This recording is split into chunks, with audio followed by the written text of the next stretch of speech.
We direct your attention to the man with the sleek leather briefcase. His name, Dr. Mallory Craig. Thanks, bud. Occupation, psychologist, newly employed by the Crestridge Sanitarium. For the last 2 weeks, he has been visualizing his first day, looking forward to it with eager anticipation. But there's a terror behind those cold institutional walls that nothing in his education has prepared him for.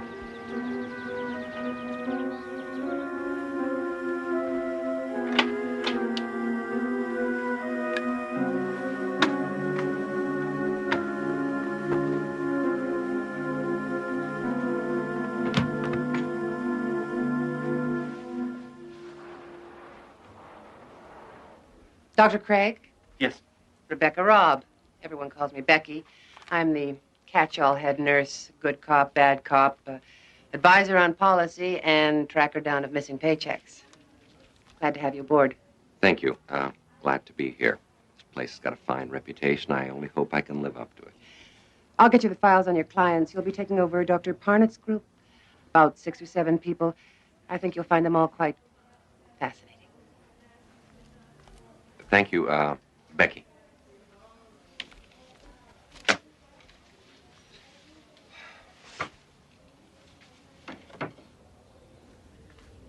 Becky, can I see you a second? Sure. What can you tell me about this patient? Name of Sharon Miles. It says here she committed herself. That's correct. Although Dr. Parnett thought there might also have been some family pressure to check in. It also says she refused to leave the house, was constantly rearranging furniture in strange ways, and refused to sleep anywhere but in a plain white room. Still does. Since she's been here, she's repainted her room, I guess about half a dozen times by now. Anytime there's a spot or a crack. Dr. Parnett said to let her do it. It might be good therapy for her. She dresses only in solid colors and refuses to leave her room except for meals and counseling sessions.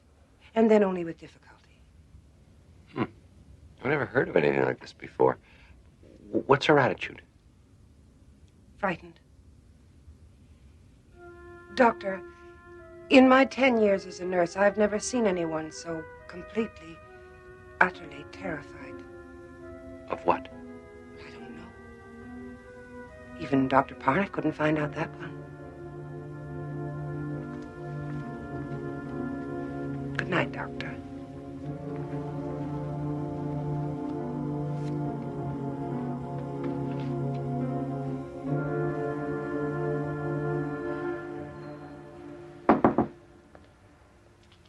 Hi.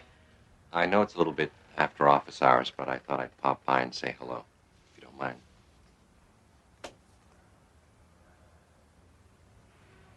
Yours? Nice work. I'm afraid arts and crafts are pretty much beyond me. Tried to make a bookcase once, ended up as a napkin holder. Nice room. Spartan, but very nice. Thank you. I've been going over the caseload, and yours is very interesting. I noticed that you graduated to therapy on a voluntary basis. Dr. Parnett decided not to push matters. If there was something I wanted to talk about, I'd talk about it. But you haven't. You haven't been to therapy in nearly 2 months. You know, I'm sure if you were to try again, I could arrange for a field trip. No. I don't think that would be a good idea. Not yet. When I'm ready, maybe. All right.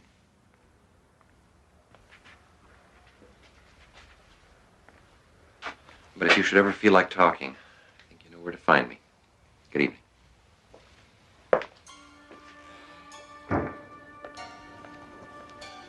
Ah, good. There you are. I've been looking all over for you. Before everyone went home for the night, I wanted to introduce you to the rest of the staff. Fine. That'll be all right. Get it away from me! Get it away from me! Get it away from me! I told her we don't have any other heavy blankets. It's getting colder and she's I gonna don't need... care! Get it away! I don't want patterns! Look, just go and get 2 or 3 light ones. That should be all right, don't you think? As long as they're plain. One color, no patterns. No patterns. I promise.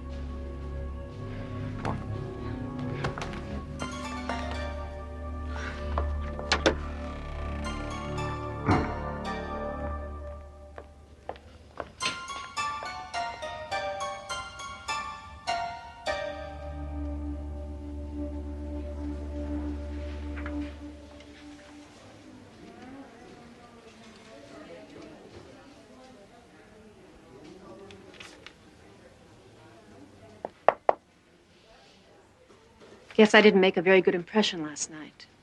I want to thank you for what you did. The staff gets a little impatient with me at times. All forgotten. Thank you. But it would help me tremendously in the future if I understood why you were so concerned. Hey, Doc. Haven't you heard? Nobody in here but us loonies. We don't have to have reasons for what we do. I disagree. And for what it's worth, I don't think you are a loony. Scared, yes. And I'd like to try and help. Talk to you for a while. All right. You just move that for the time being.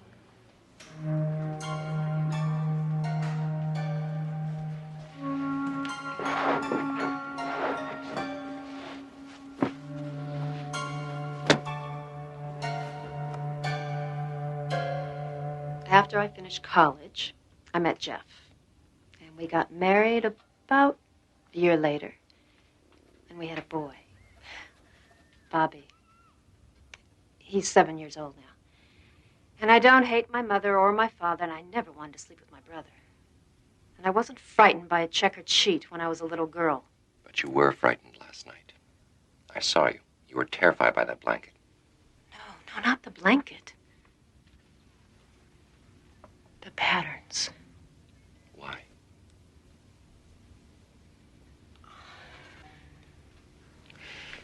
Don't you want to leave this place? I can't imagine you'd want to stay. Then why don't you tell me? You wouldn't believe me if I told you. Try me.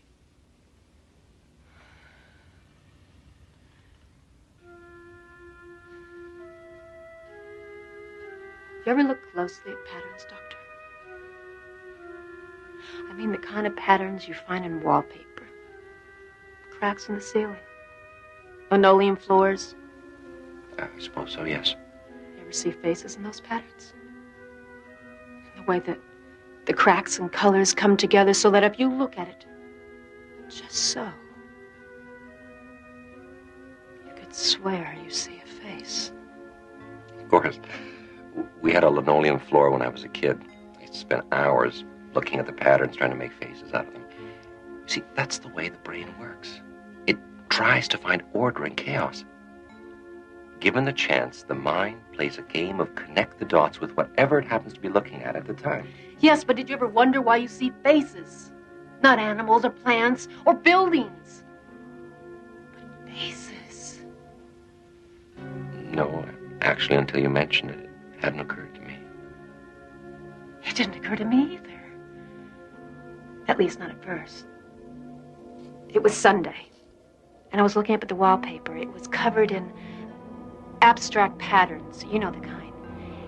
And I was looking up at the wallpaper, looking into the patterns. I saw a face in it. Doctor, I swear it looked back at me. Right at me. I caught it off guard, I guess, because I got the most terrible, horrible feeling that it knew that I saw it. And I looked away. It was gone.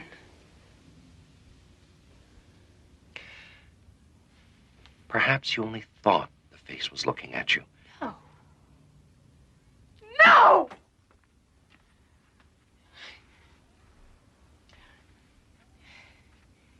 You know when you're crossing the street and you make eye contact with the driver the way everybody tells you to, and even though you can't see them clearly, you can feel when you've met their eyes. You know they're looking at you. Well, this face was looking at me, just like that. And why did it suddenly disappear? You said yourself that you looked away. At that moment, your mind rearranged the dots into a different pattern, one without a face. No, there was something there, Doctor. I saw it and it saw me. It's trying to kill me. I saw a face in it. And Doctor, I swear it looked back at me. Right at me. I caught it off guard, I guess, because I got the most terrible, horrible feeling that it knew that I saw it. Then I looked away. And it was gone. Staying late? No, I was just leaving. Well, I hope you brought your coat. Looks like we're heading into the rainy season. Good night, Doctor. Good night, Becky. You said yourself that you looked away. At that moment, your mind rearranged the dots into a different pattern, one without a face. No, there was something there, Doctor. I saw it and it saw me. It's trying to kill me.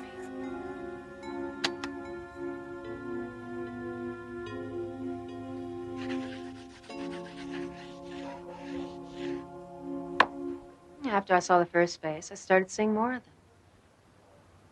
They were watching me, peering out of the patterns of carpet, ceilings, wallpaper. I tried to paint over them, but they kept coming through.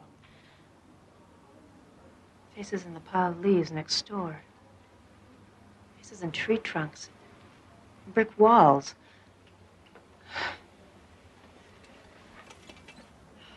Faces in the doodles of my 7-year-old son. My clothes. I had to stop wearing patterns. That's why I don't allow patterns in my room. That's how they come through. As long as they're out of range, I'm safe. Sometimes I get the feeling that I hear them talking, whispering about me, trying to decide what they're going to do about me. You keep saying they. Who are they? I don't know. Sometimes I get the feeling that they're looking in from someplace else, someplace parallel to this, that only intersects us at certain points. I get the feeling that they're old. Very, very old.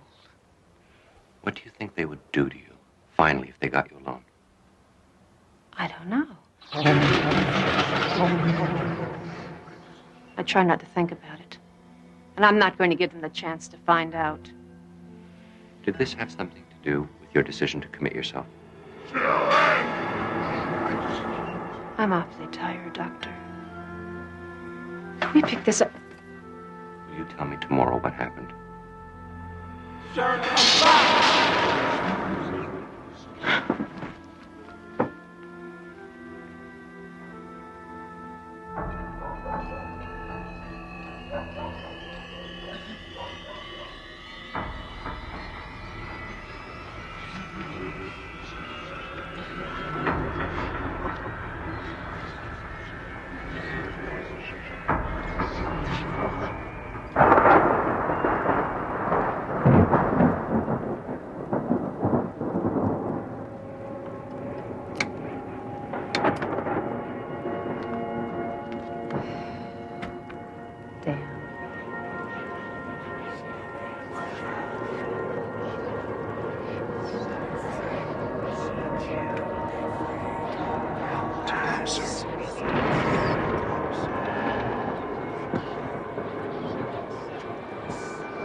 Don't resist us.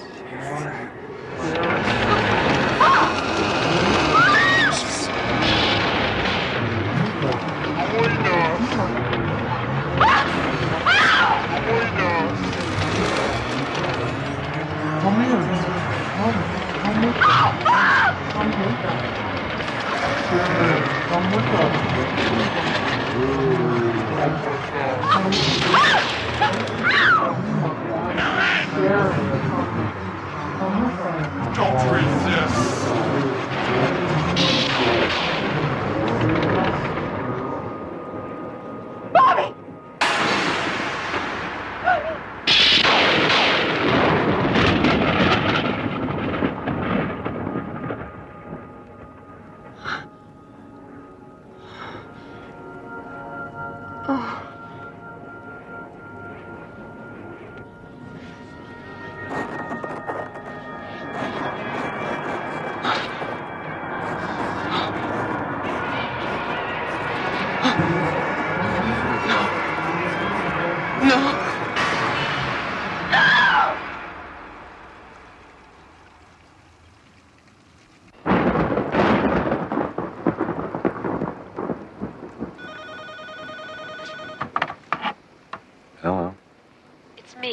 Sharon, I've changed my mind.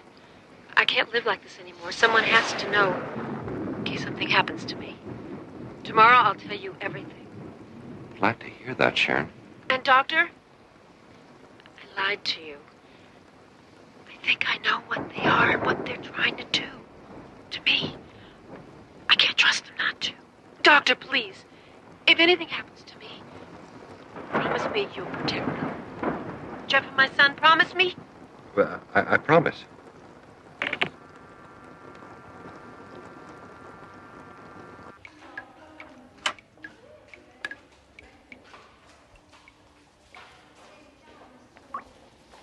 Good morning, Doctor. Pardon the bucket.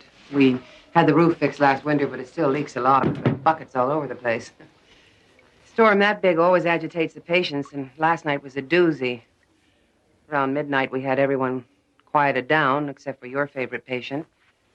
Sharon? What happened? Well, she just started screaming right in the middle of the night, screaming and pounding on her door, trying to get out. Kept saying she wanted another room, that she had to get out. Did she say why? Well, she was hysterical. Any other night, we'd have given her another room, but you know how crowded we are. She was too disturbed to let her wander around, so we had to lock her room. I called for another nurse to help sedate her. She really fought us, too. Why didn't you call me? Well, we were going to, but she quieted down. We didn't want to disturb you.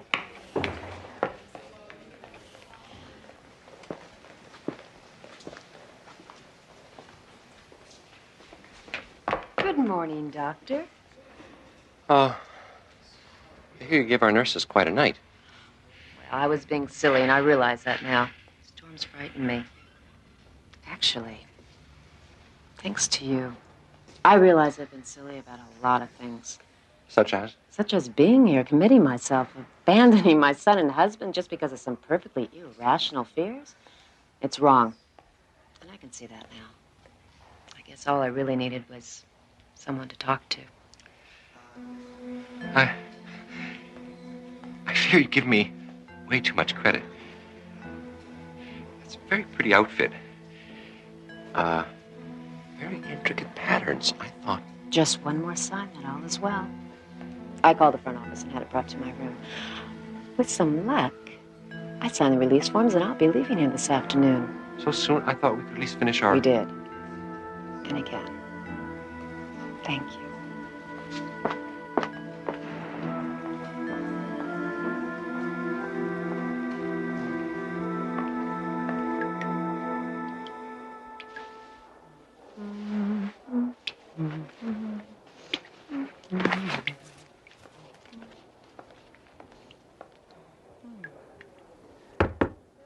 Your cab's here. Thought I'd help you with your bags. Thank you.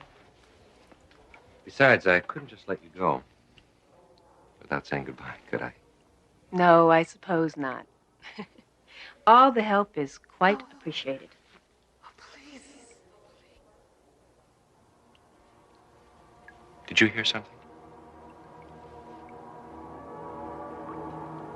No. Must have been the wind.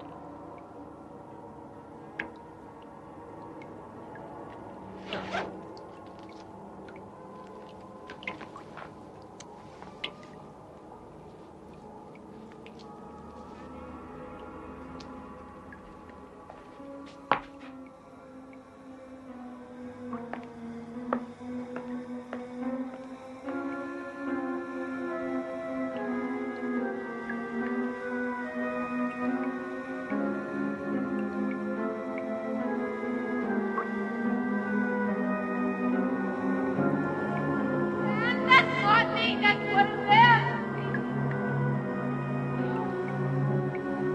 That's not me. Oh, please stop. Next time you're alone, look quickly at the wallpaper and the ceiling and the cracks on the sidewalk. Look for the patterns and lines and faces on the wall. Look, if you can, for Sharon Miles, visible only out of the corner of your eye or in the Twilight Zone.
As certain as death and taxes, we are told the meek will definitely inherit the earth.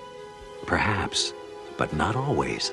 Consider, if you will, Mr. Archie Lochner, a well-known petty crook, sidebar 6-for-5er Shylock, registered coward, and owner of a yellow streak so vivid it could be slathered on a hot dog. Mr. Lochner was written out of the will when the meek were guaranteed their inheritance. And just now, he's trying to avoid another kind of payoff.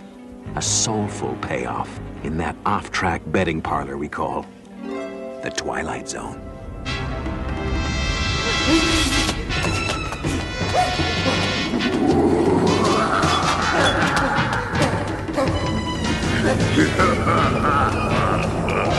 Cease your flight, you four-flushing fishfire!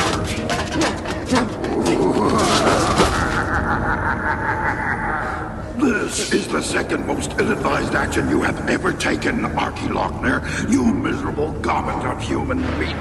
The first was trying to make a bargain that would outwit me. I'm 32,000 years old, you human virus. Even among my peers in the fourth canonic order of demons, I'm considered a truly ghastly dinner companion. Did I mention I enjoy sucking the marrow from the living bones of idiots like you? Whatever made you think you could outwit the magnificence of Volker? I still got 2 days. The contract ain't up for 2 days. Why is it you're tormenting me? Because I'm a demon, you imbecile. I don't send singing telegrams. I torment. It's what I do. That's why I'm called a demon instead of the Easter Bunny. 2 days? You made the deal. You don't bug me for 2 days. Bug you. Bug you. 2 days from now, I'll remember you mentioned bugs. Perhaps I'll turn you into one. A small, black, crawling bug, not unlike the kind I spear with a claw, crack like a nutshell, and feed to my serpent mate, Diptha. She loves to be bugged.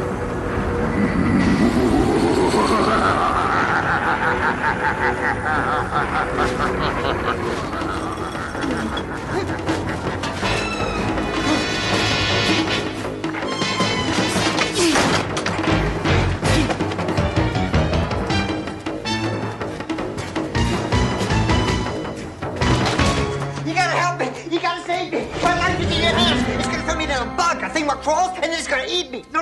It's gonna give me to his wife, his snake lady, and she's gonna eat me. So you better help me, because if you don't, it's gonna be all over for me. Why don't you twist off his head, Mr. Lancaster, sir?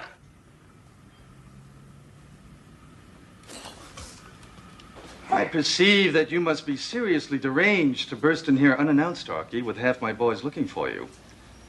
That is, unless you have secreted somewhere on your scrofulous body the $165,000, including today's interest at 750%, that you have owed me for 3 months, 3 weeks, and 4 days. You gotta protect me, Mr. Lancaster. I can do that, sir. I can twist off his head for you, Mr. Lancaster, sir. Sit, Bork. Nino, before we have Gus and Bork reduce him to his component parts for shipment, would you be interested in hearing his tale of woe? Calmly now, Archie. Tell us what seems to have unhinged you. The 165 G's I got loaned from you, Nino, I needed it because I had to make this kind of deal with this demon. This thing with big teeth, he calls himself Volkerps.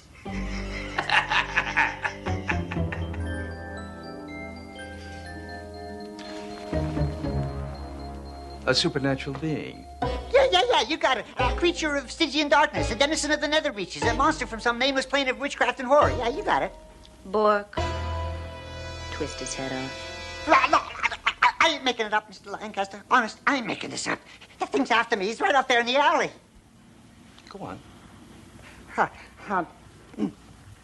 Well, we made this kind of deal, me and this Volkerps. See, he gives me all the winners at Pimlico, Aqueduct, Santa Anita, Hawthorne, Liberty Bell, and Maywood, all in the same day, see? In exchange for? First refusal option on 51% of my immortal soul. Things must be worse in hell than we know. Your soul's gotta be pretty grungy and soiled, kid. They said good help was hard to come by. He mentioned doing windows and floors. What do I know? Then you'd be able to pay me back in full. including the crippling interest rate, and you'd finally manage to extricate yourself from the nasty, brutish life that distinguishes you. Well, that's how I supposed it will be. Oh, yeah, sure. And pigs will fly, eh? I mean, he gave me all the winners, all right. 20, 30, 42 of them. And I bet them all, and they won. Each and every one of them. Except a few of them, they had strokes, and they died as they crossed the finish line.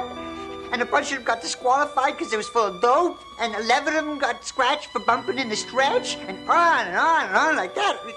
Oh, sure. They all came in first, all right. And I lost every cent I got for you, Mr. Lancaster. And that's why I've been ducking your collectors. And that's why this Mr. Volkrups is going to come and take me away and eat me if you don't protect me.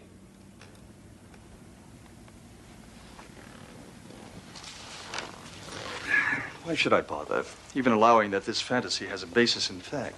Well, $165,000 plus the interest for 4 months, including next week. Miss Thorne is my accountant, Archie. She makes a strong case for your continued existence, despite its truly distinguished wretchedness. Then you believe me? I believe that I believe you believe it. As the most powerful underworld figure in this great metropolis, I have managed to make cohesive sense of the rackets. Now I grow bored. Ennui fills my days and nights. Save for the joys of my association with Miss Thorne, of course. You've bought yourself a momentary reprieve through dint of sheer imagination, Archie. I won't have Gus and Bork dissect you. I will assist you. Already I feel heroic. Now tell me, how did you even go about locating a demon in these conservative climes? Well, this is woman I heard about. Supposed to have a strong in with the netherworld. I visited a couple of times. She set it up. I think she gets a commission. I suggest we pay her a visit. Gus, the car, if you please. Try to hurry, dear. We have dinner with the mayor tonight.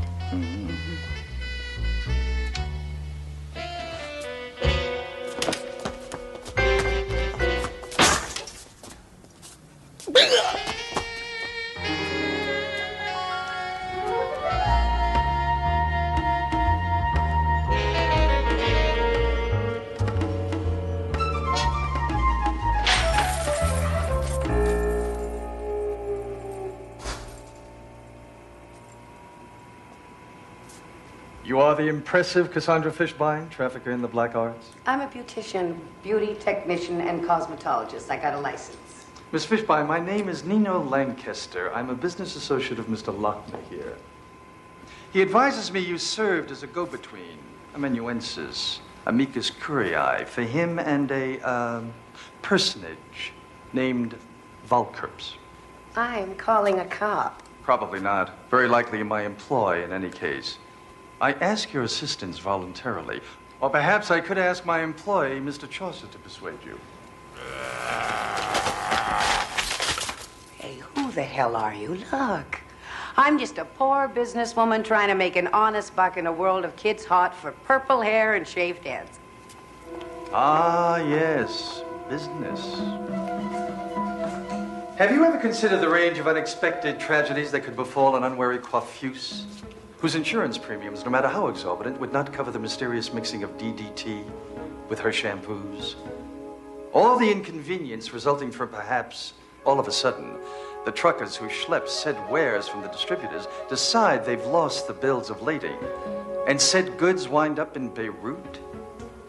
Or the constituted authorities suddenly get it into their heads to toss the businesswoman's apartment for illegal and noxious substances, which would, I'm sure, result in said authorities discovering nickel bags of such vegetation and powders stuck down in the pillows of a sofa?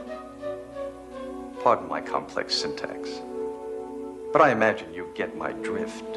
Well, yeah, I set it up for this guy, but I'm just sort of a clearinghouse for a select few demons and soul traders of a very high quality. There's this quota of souls they have to make each year just to stay in good with the boss, and I'm sort of a canvasser, a scout, to steer likely prospects. Excellent. Here, you will set up a meeting with Mr. Volkrups for us. When? Dear Now. You're out of your mind. This Volkerps has a very ugly personality. He'd think I'd turn him. Are you trying to get me snuffed? Have you ever considered how cold and uncomfortable it is being hung upside down on a meat hook in a freezer?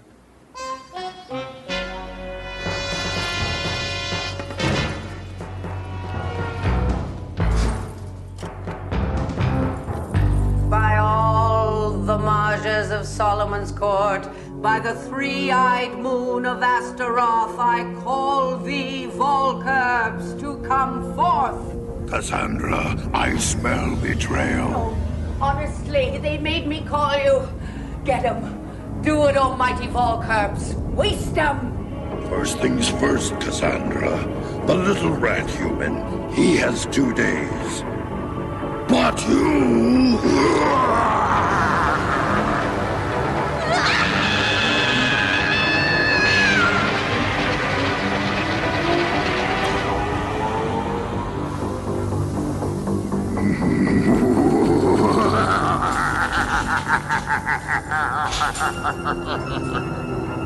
Next.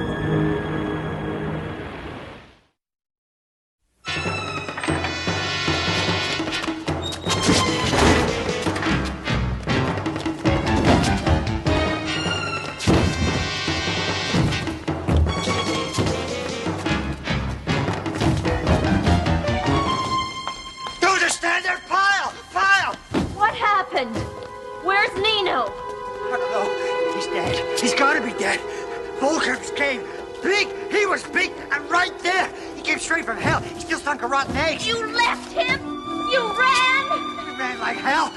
The thing just fricasseed the woman. Hit her with some kind of laser. It turned her into ashes like an old cigar. Oh my God, Nino! Nino! All right. That means we have to consolidate our interests. Get the accounts transferred into the corporate name, begin amortizing the rolling stock, and make sure that none of the boys try to take over the territory. Are you crazy? That thing's gonna fry us and eat us. It's coming! Who's there? Nino, open up. You alone? I said open the door, now.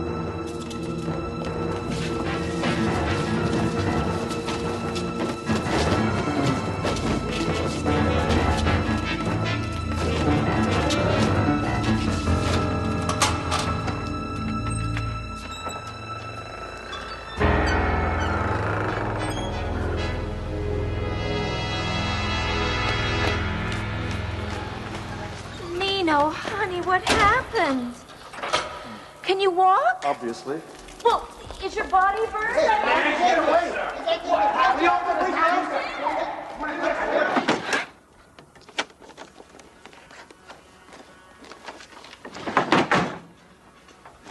This is going to be a little more difficult than I thought.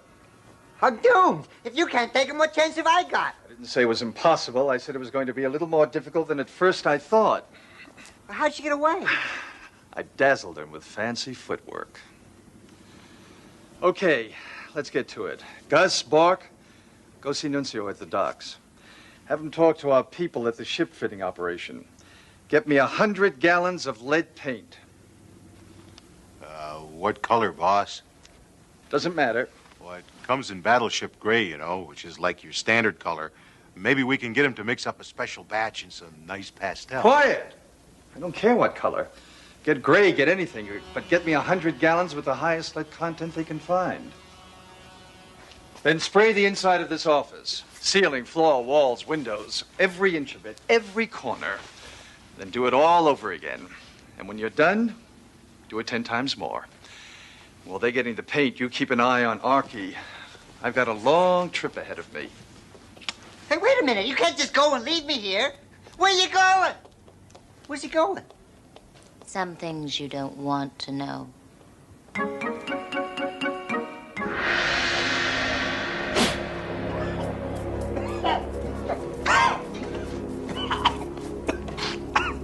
Is this gonna save me? I am not at the pinnacle of my profession for nothing, Archie.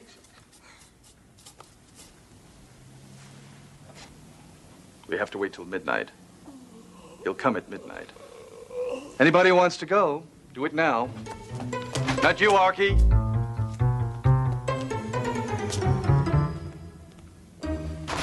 Here's looking at you, kid.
I thought you'd had enough! I'll give you one chance. What? Cancel the contract with Archie. Give him about $1 million to make up for what he lost at the track. Go slime back to your pit, and I won't kick the crap out of you.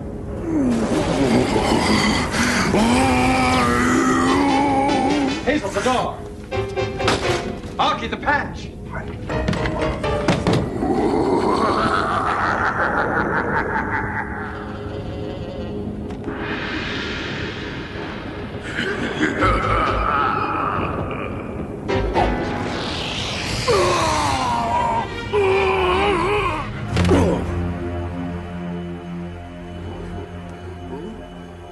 I'm bleeding.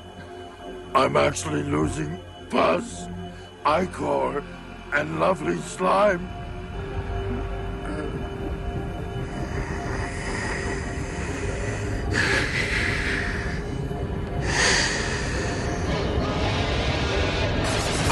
You lousy twerp.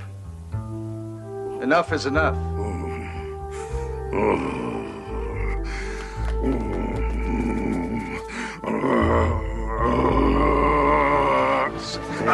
Submit. I order you by the power of Asmodeus, Belphegor, Belial, and the Toad of Death, to suppress thyself. Submit, suppress. Get your miserable, ugly backside into the box, you twerp. You lousy punk.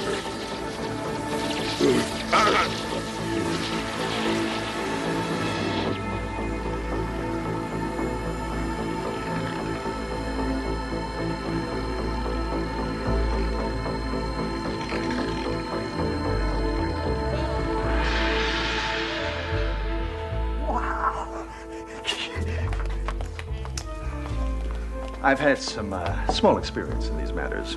Is that how you got away from him in the beauty shop? Mm-hmm. He got me a little, but he couldn't get me very much. Oh, that you. I'll rend you. I'll savage you. I'll shred you. I'll suck your bones dry as death. Listen, punk.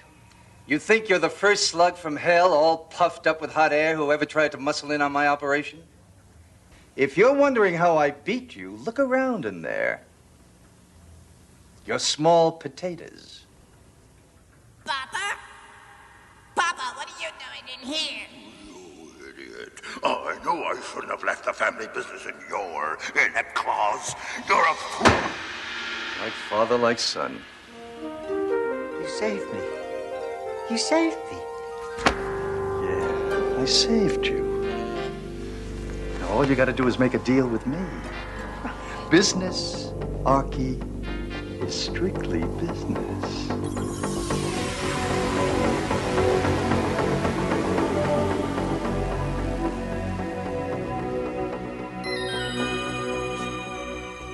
Oh, Archie. Poor Mr. Lochner. In that magical, mystical bookie parlor we call the Twilight Zone, There's an very old saying. Making a deal with a demon is seriously crazy. But making a deal with the master of demons, well, that's crazy as a soup sandwich.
Folks, closing time.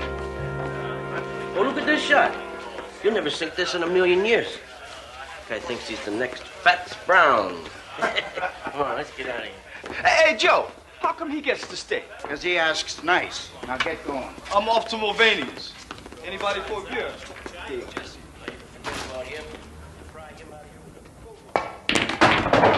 Did you see what I mean? You see what I mean? An impossible shot, but I made it. The right stuff, the right draw, perfect position. And what do I get? Fats Brown, Fats Brown. Well, I'm sick of it, Fats Brown. I'm the best pool cue on Randolph Street. Me, Jesse Cardiff, and everybody knows it. Fats was good. So he was good. But he's dead. Do you hear me? He's dead. He's been dead for 15 years, but every time I turn around, I hear about him. That was pretty good, Jesse, but Fats was better. Fats was the best, Jesse. Fats Brown is dead. If he was alive in this room, I could beat him. You'd see, I'd give anything to play him one game.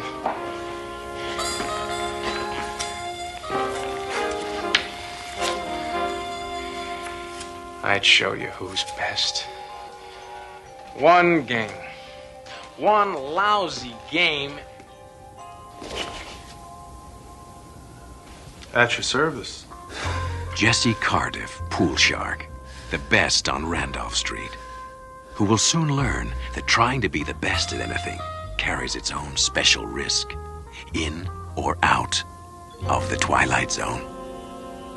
You called? But you're dead? Not really. As long as people talk about you, you don't really die. As long as people speak your name, you continue. The legend doesn't die because the man does. This is impossible. Nothing's impossible. Just some things are less likely than others, that's all.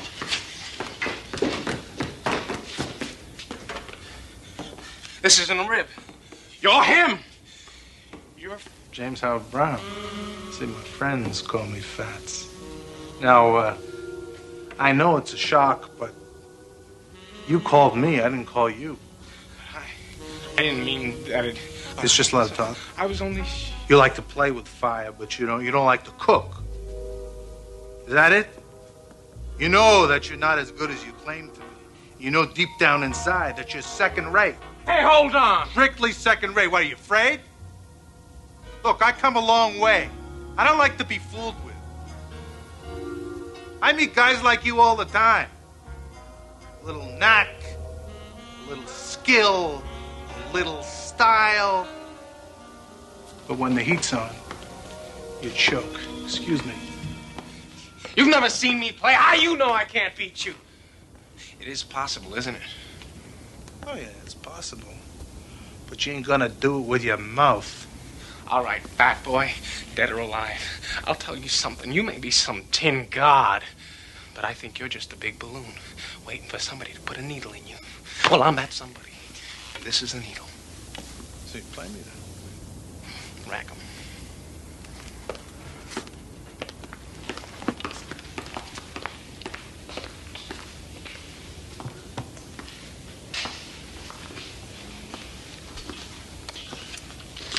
Steaks? Steaks? Yeah, there's something to make the game a little more interesting. And you're all of it.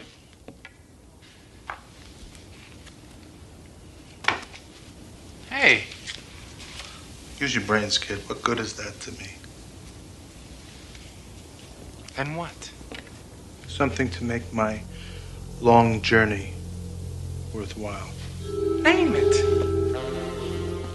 You said that you'd give anything to play with me. Anything. What are you talking about, pal? Just what kind of stakes are you talking about? Life or death. What? You beat me, you live. You lose, you die.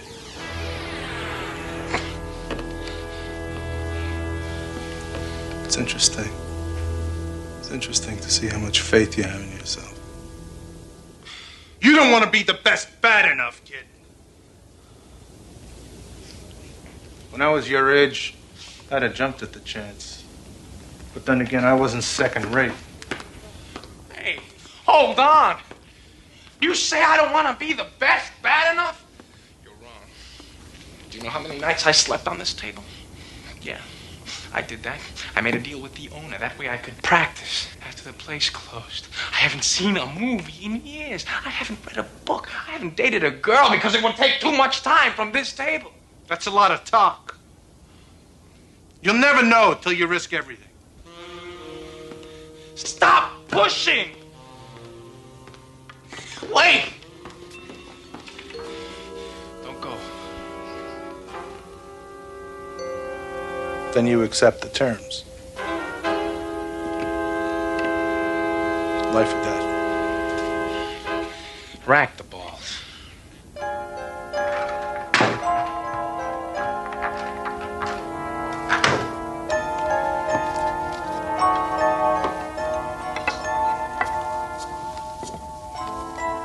I had this specially made for me in St. Louis. Rock maple, ebony. Cost me $600. I've been making a living from it for about 25 years. What's the name of the game? 9-ball? 8-ball? Rotation. Get out of here. Nobody plays that. I do. What's money, not up to it? I'm up to it. I know the rules. 300 points. You toss for that break? Sure. Call it. Tails.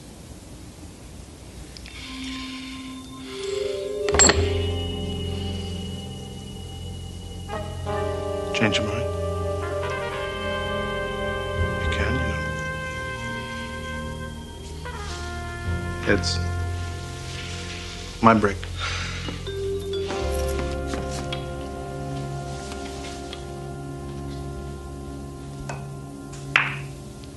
Two balls on the rail. A perfect break.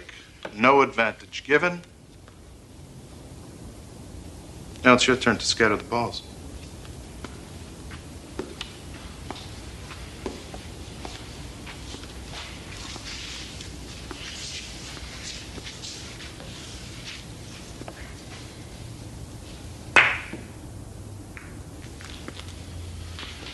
Do something with that.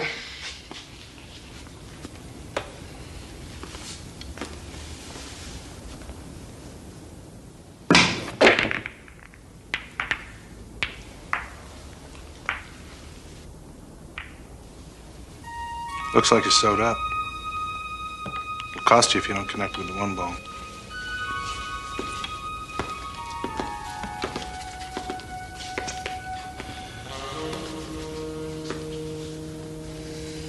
Hank.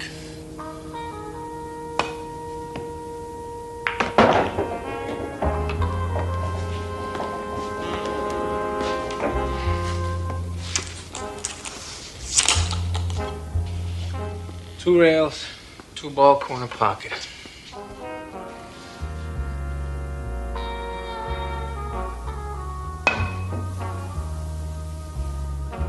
Did you see that, fat boy?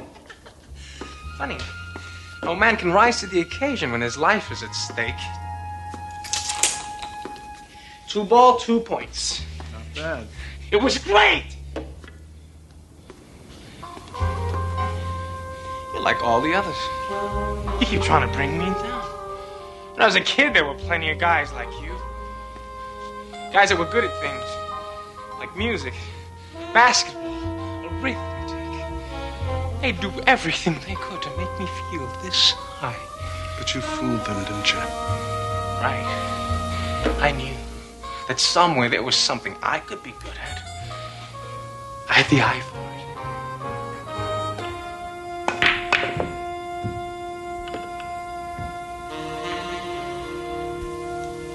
it. What happened to it?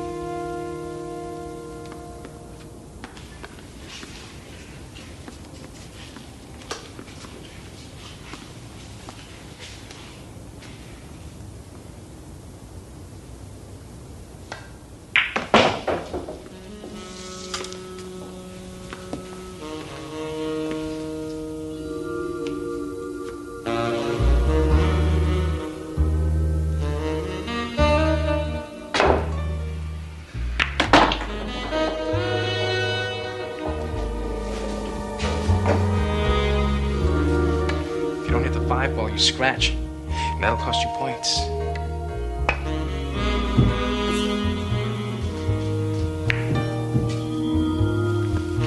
Your shot.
You have 7.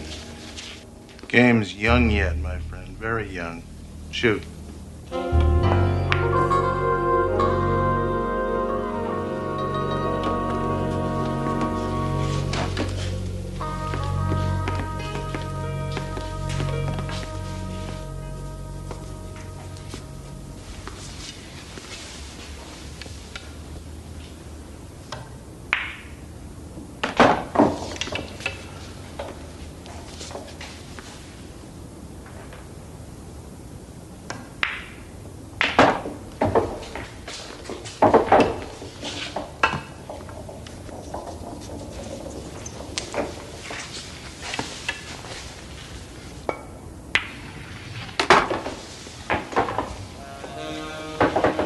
Rack them, please.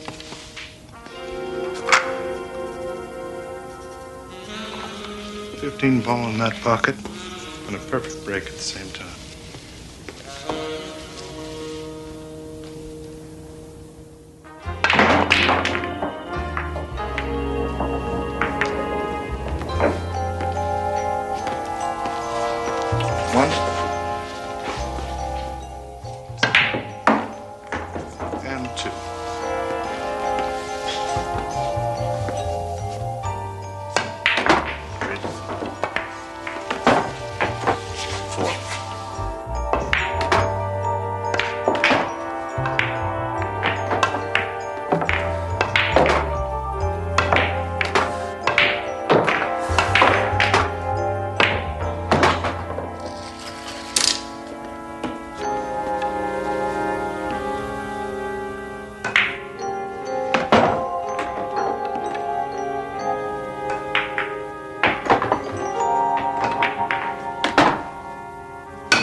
You need every ball on the table to win. I only need one of them. You know, Jesse, there's more to life than this pool hall. I mean, it's not right for you to keep yourself cooped up here like this. I mean, you ought to get out a little more, see what's going on outside. You didn't become the best by sitting on a park bench. You spent plenty of time with the cue in your hands. Yeah, of course I did, but I still had a life. I mean, I've been to places where they never even heard of pool. I know. I don't look the part, but I've made love. I've watched sunsets. I've swam in the ocean. And when I think of all the beautiful things that there are to do in this world, it hurts me to see you rotting away. Because that's what you're doing. You're rotting in this dark room. You're lying. You're trying to distract me. That's low.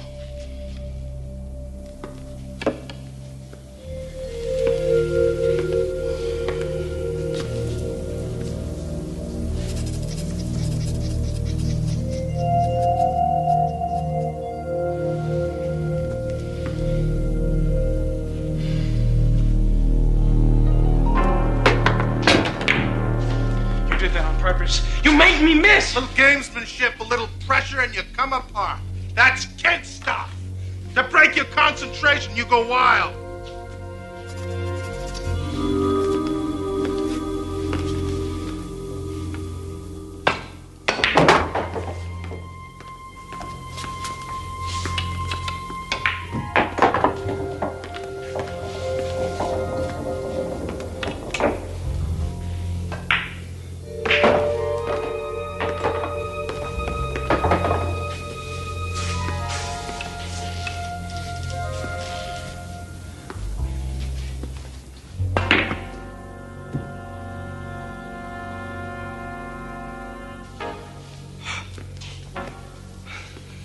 That's it.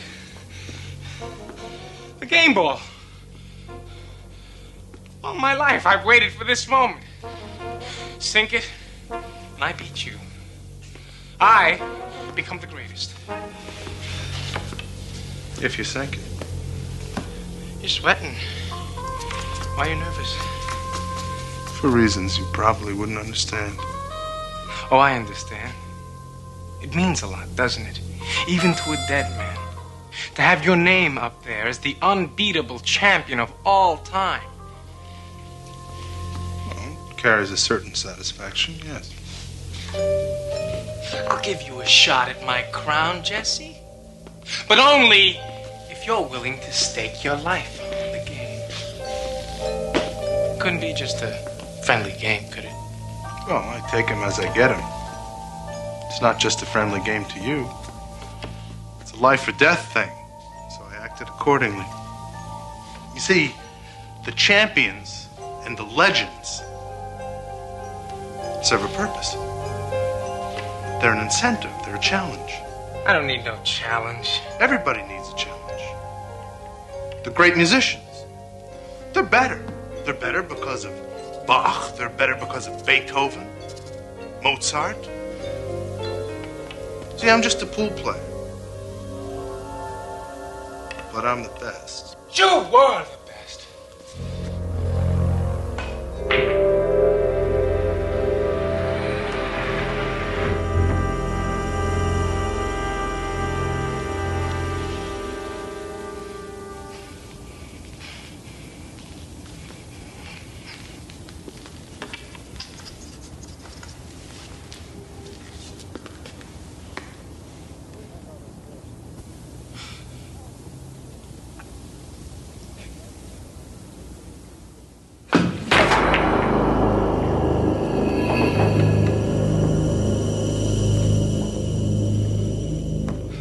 What are you waiting for? Get it over with. You said life or death.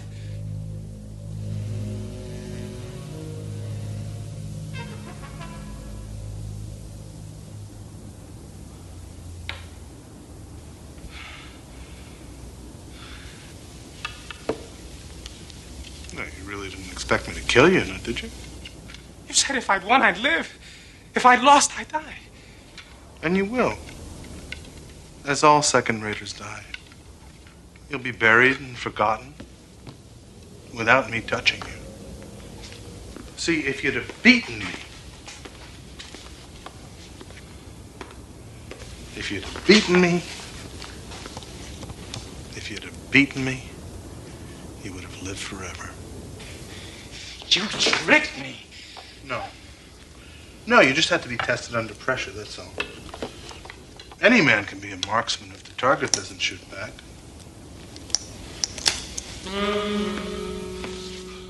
Wait! It's not over! I haven't given up. I'll practice. Night and day. I'm still alive. I can be better. I will be better.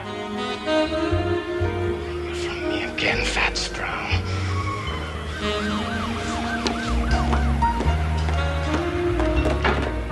Lives of great men all remind us we can make our lives sublime. And departing, leave behind us footprints on the sands of time, on the earth as we know it, and in the Twilight Zone.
Alex.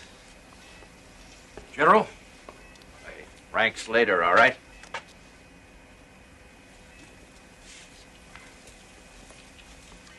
So what's the job? With all the security around here, you think we're back in the Manhattan Project.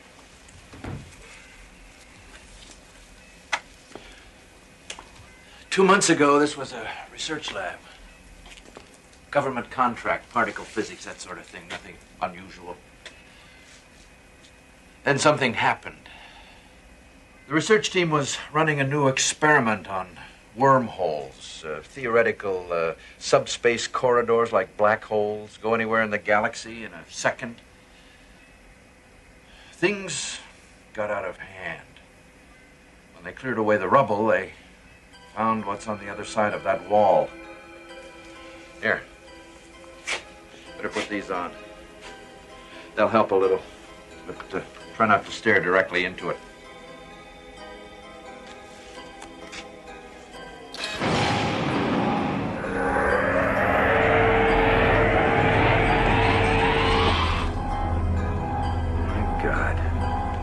When they found it, we brought in scientists from all over the place. Cornell, NASA, JPL. They've poked and prodded and scanned. The high IQ types from Caltech said terminology is irrelevant. I called it a gate. They didn't argue. A gate? To where? We don't know. Hell, we're not even sure how it got here. All the data from the experiment was wiped out in the explosion. But somehow that equipment in there is generating it, maintaining it. Oh, we'll probably figure it out in time, but right now it's as if we've unlocked a door and forgotten the combination. So if we close it, we may not be able to open it again. We have to know what's on the other side of that wall, Alex. That's why we called you. The brass wants you to go in there.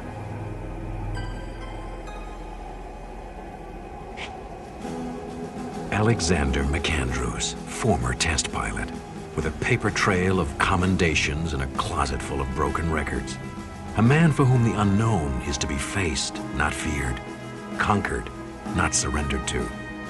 Alexander McAndrews, who is about to face yet another unknown. But this one is unlike all the others, for this one burns at the very heart of the Twilight Zone. You weren't the first one on our list, Alex. They went before you. Second Lieutenant Emilio Perez, Sergeants Evelyn Marks, Len Sinclair, and a captain, Henry Kincaid. They volunteered. We gave them the best equipment we had. And one by one, they went in that gate. None of them have come back. No contact?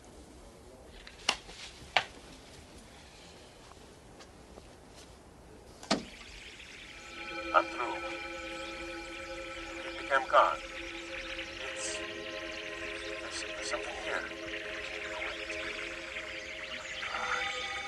Can you see it? Can.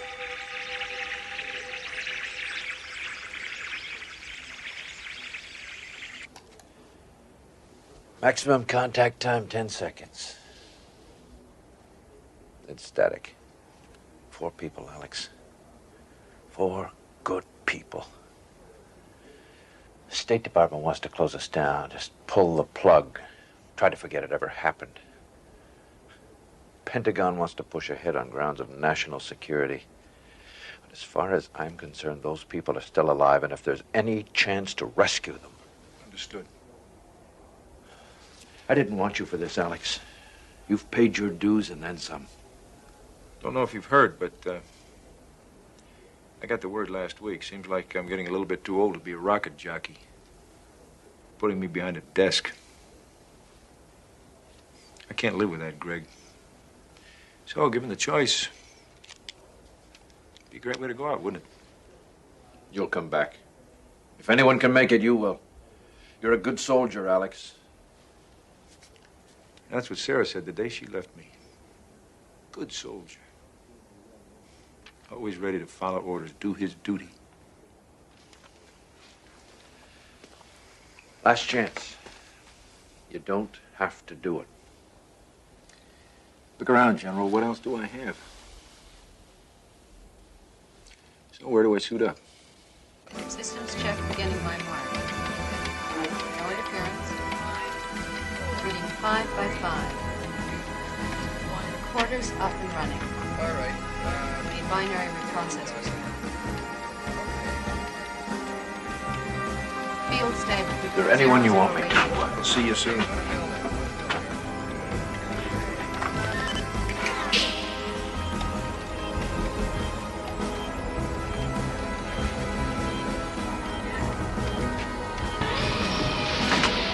Goggles on.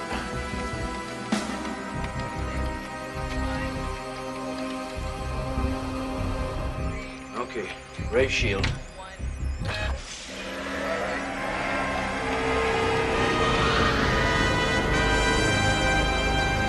All right, Alex, we're cleared to proceed. Now remember, no heroics, strictly threat analysis. Just go in, take a fast look around, then get out of there. You copy? Affirmative, General. Entering the gate.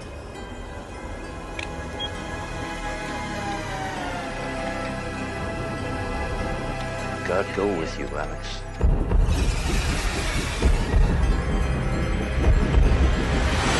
You're a white light.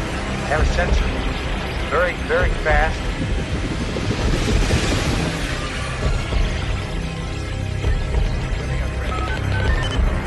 We're losing contact, General.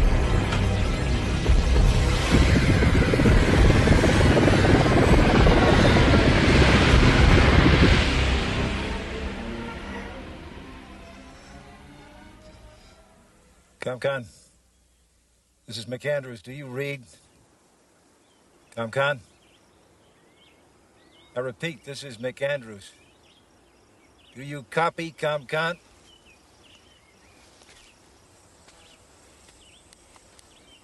I don't know whether you're getting any of this or not, ComCon, but I'm gonna keep recording anyway. I found a glove. Appears to be one of ours.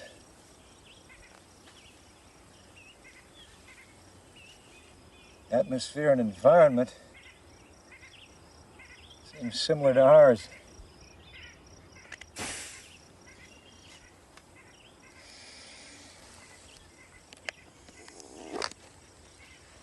Oxygen atmosphere, all right. Sweet, cool, crisp air. I don't see any sign of the gate from this side. Perhaps it's not in the visible spectrum here. Moving on. I'll continue to log entries at 5-minute intervals. Still no communication, General. Boost the signal. Well, I'm trying, but I'm just not getting anything. Damn it, boost it some more. Come on, Alex, talk to me. Where the hell are you? Welcome, Major. Kincaid? Captain Henry Kincaid? Present and accounted for, sir. We've been waiting for you. Well, not you in particular, but somebody like you. But I'm happy with the selection. I can't think of a better choice for their needs or ours. Excuse me? Everything will be explained in time, Major. In the meantime, please, if you will come with us.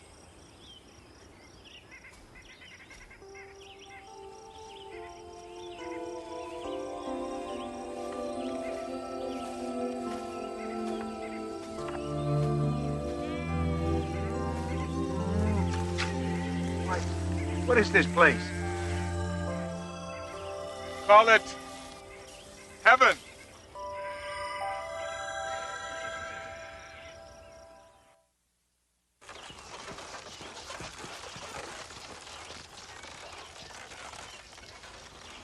All I want is a simple answer to a simple question. Where are we? What is this place?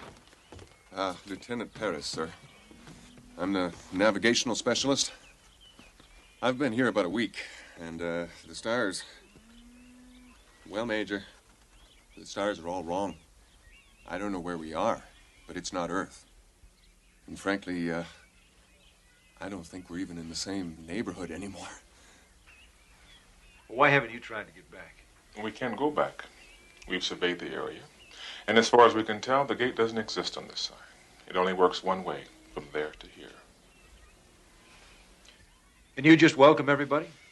It is my prerogative as leader of this community. We are a peaceful people, Major. Not suspicious. Of supplies, we have plenty, more than enough to share. If this has become an unintentional prison for you, please be assured we'll exert every effort to make it a pleasant one. There is much we have to offer. They've told me about the world you come from, a place of such hate. Here we have no possessions to steal, no religion save one, the sanctity of life. No law, but to be kind to one another. That is why we were pleased to see it was you who was sent to us. They say you are a man of honor. It's the kind of place we've all dreamed about, Major.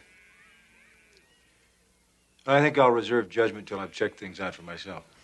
We encourage you to explore, and we will give you all the help we can, as we did to the others. I sense in you a man who's been searching for peace for a long time without finding it. Here you will.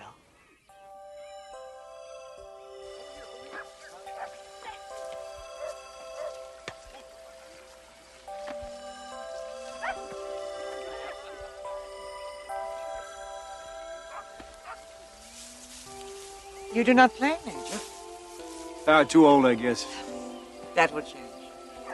I'm not quite as old as you think. Have you had any luck trying to find the way back? None, you were right. Dawn to dusk, we searched every square inch of the area I came through. Nothing. It's a funny thing, though. The more time I spend here, the less I begin to worry about it.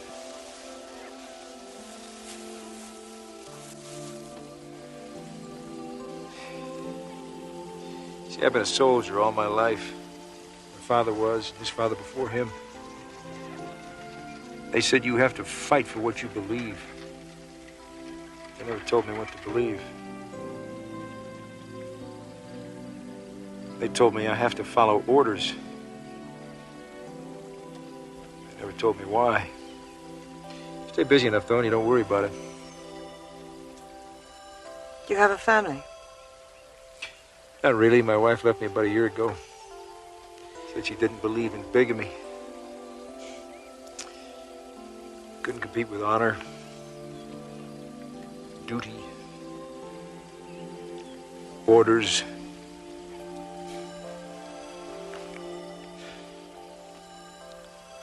I'm glad you're here, Alex.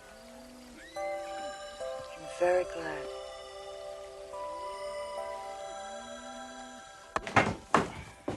Evening, Major. I think Alex will do for now. You seen Baron? She was here a little while ago. She'll be back in a few minutes. Thanks.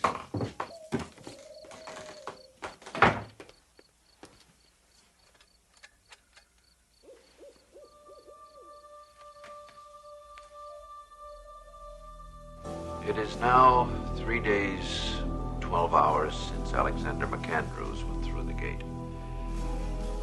In another 24 hours, we will consider him lost in action.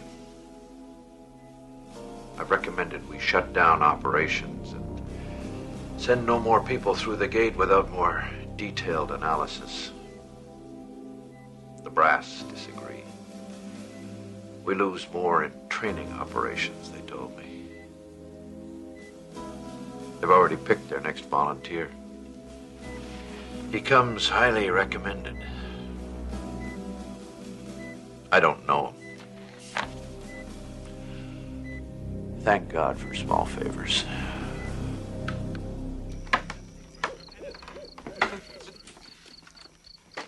This place is handling us is incredible. We love it here. You lied to me. Alex, please. You lied to me. You told me there was no way out, but there is. That gate's still there, all right? But it's only because of refraction you can only see it at night. So you made it a point to take me there only during the day, knowing that I wouldn't find anything. You decided to stay here and keep everybody else with you. We told you the truth the best way we could, Major. If we went back and reported what we found, this place would be swarming with troops and experts and God knows what else. They'd ruin it. That's garbage. Is it? You know how the military thinks. What do you think would happen if they got a hold of it? You could leave out some of the facts. They have ways of making any of us talk. Truth serums, you name it. Perfection is a fragile thing, Major. It doesn't survive the microscope. When we saw what kind of place this was, we took a vote. The decision was unanimous. We're not going back. This is Eden, Major. Would you want to be the one to bring the snake into the garden? You're forgetting something. I didn't vote. Now, you're younger than I am. Maybe you can forget your responsibility and your duty, but I can't. I'm going back. I'm afraid we can't allow that, Major.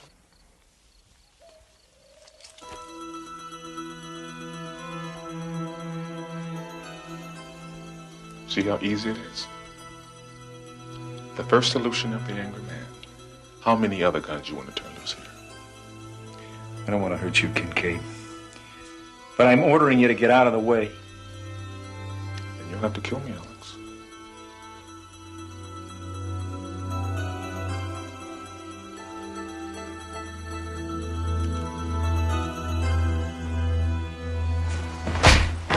No! Alex!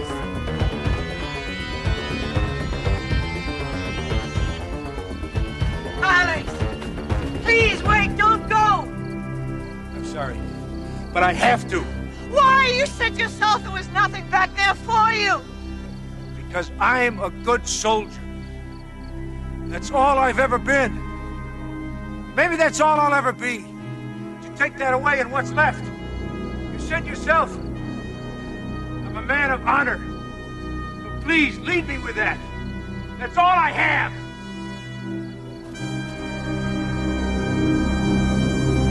So you're convinced they're a totally agrarian society? Judging from everything I saw, yes. Any potential threat to security? Nil. Thank you, Major.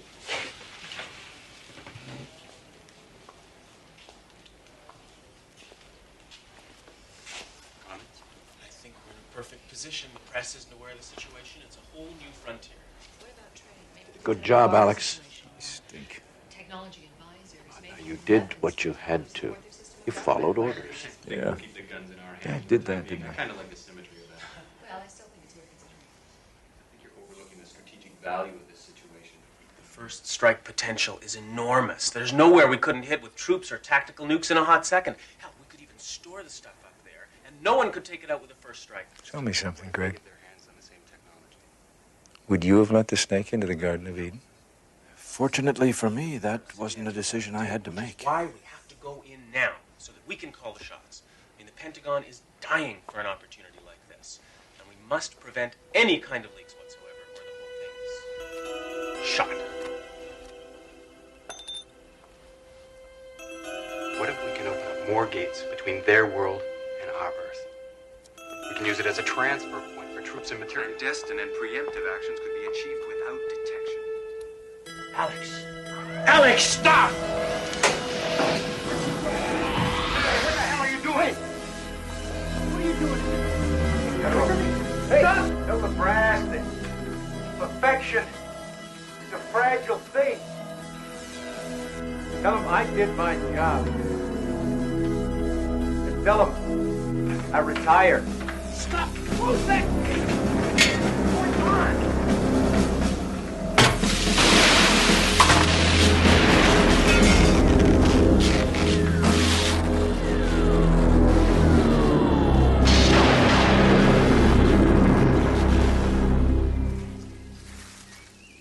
Are you sure they won't build another? It's a freak combination in the first place. If the gate were still there for them to study, maybe they could duplicate it. But it's gone permanently.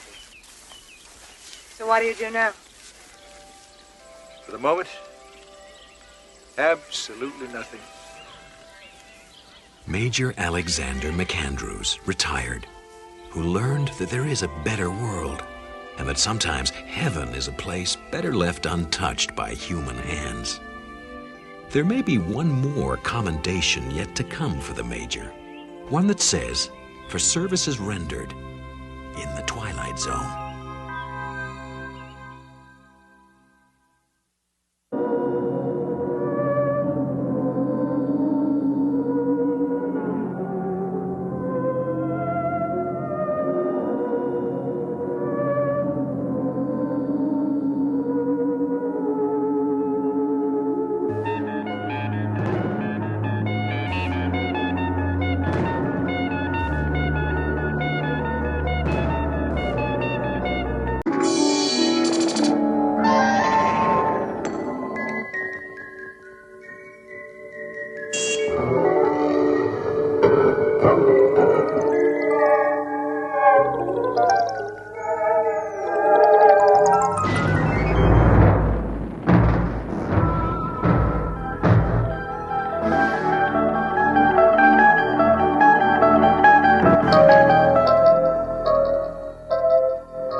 Current guest in room 2426, Martin Decker, theoretical biochemist.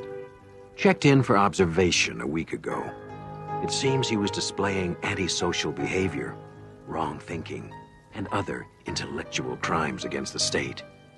Diagnosis: schizophrenia, curable only by intense therapy sessions, followed by a full confession and disclosure of the facts. Once cured, Martin will be released. Or buried.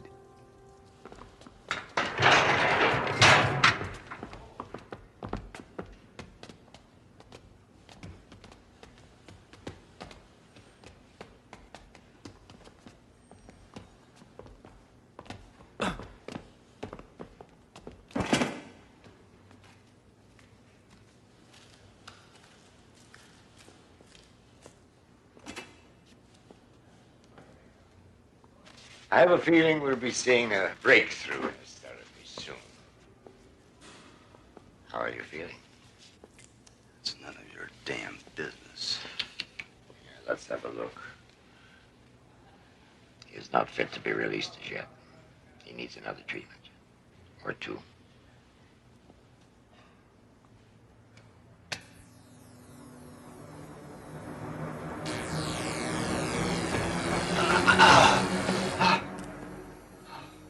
You could make things very simple by telling us where to find the notebooks. Notebooks? What notebooks? Oh, dear. We're going to have to start all over again.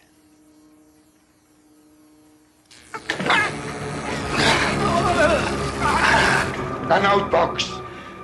You'll never see them. You're willing to suffer for a few sheets of paper, a few chicken scratches and ink. What is it anyway? It's only a new way to kill grasshoppers. You make a little modification here, a little adjustment there, and then you can annihilate millions of human beings. Then why did you do the research if you never intended to use it? I'm a scientist. You wouldn't understand this, but there are people who believe that ideas have an innate, intrinsic value. Oh, well, we believe that ideas have value. Values when applied to the service of the state. You see, until then, they're just worthless, abstract, theoretical equations. Come, Dr. Decker. Surely you must have known how this might be put to use. I was blinded by the research grants and the awards and my pride in my work. I thought of the bacteria as a way to wage war on famine and hunger. But then I realized, in your hands, it would be just to wage war. And you don't have a right to knowledge like that. That's where you're wrong, Dr. Decker. We have a right to all knowledge. Why don't you just write down the processes? It'll save us all a lot of trouble, and you a lot of pain. I couldn't do it if I wanted to. The process took years. Just tell us where you've hidden the books. I see this is going to be a useless discussion any further.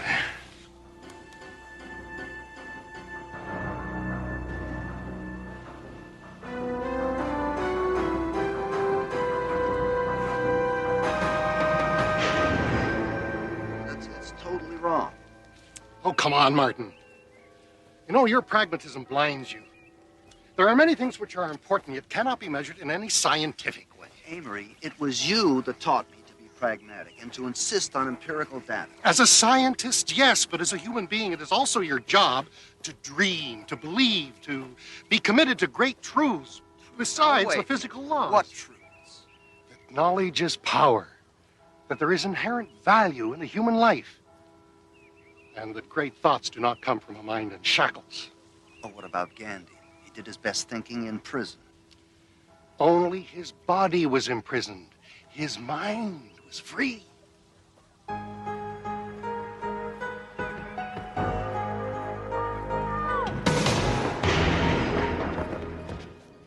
a playmate for you.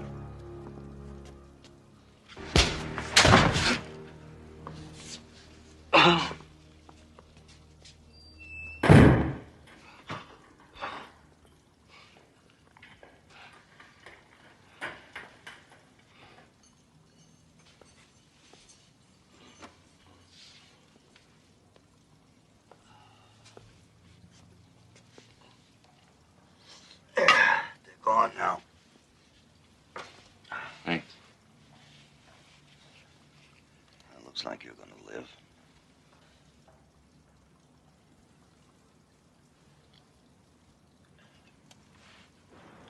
Can I have some more? There isn't any more. Till morning. What? You gave me the last? Yeah, that's all I'm gonna be able to give you. You're on your own now. I had no idea it was going to be this hard. It gets worse. So what'd you do to get thrown in here? Sleep with some bureaucrat's wife?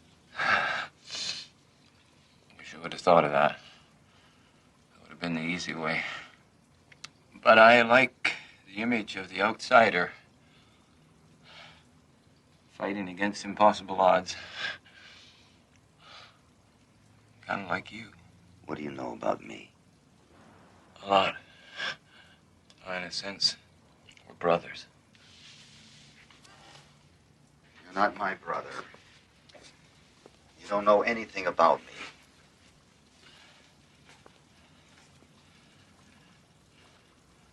I know enough. Oh, really?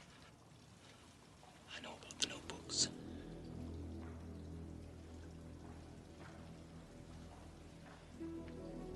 Who sent you? Friends, your sacrifice has not gone unnoticed. You have allies who think as you do. I'm here to help you escape. Escape? You're a fool.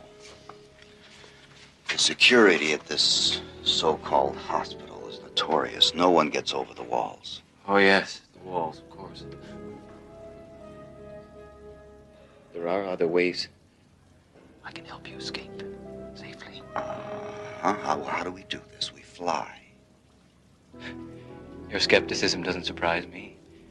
And you will find it hard to believe that I've been trained to use my mind in a different way than you. I can go anywhere I want to. No walls can contain me. I think Dr. Ostroff has given you one too many treatments. Go ahead, laugh. But teletransportation is a reality. Teletransportation. Teletransportation is the fevered fantasy of a very disturbed individual with whom I happen to be locked up. You're a lunatic.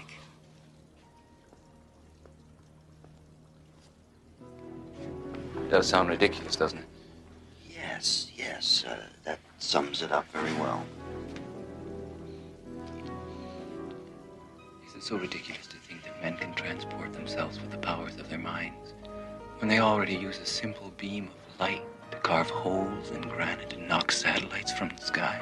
Shining a beam of light from here to there is very different from teletransporting matter. Is it?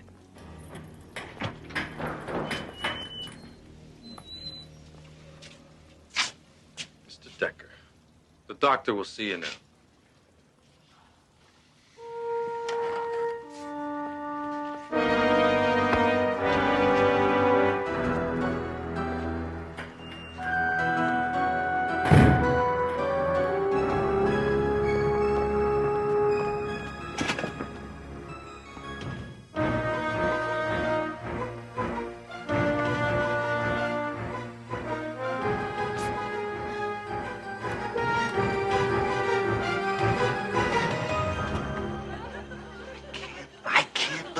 We're here. See how simple it is?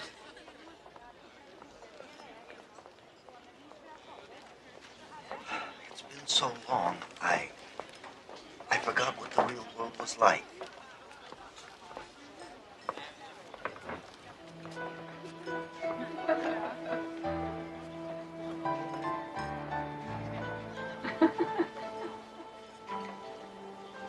And all you had to do was believe.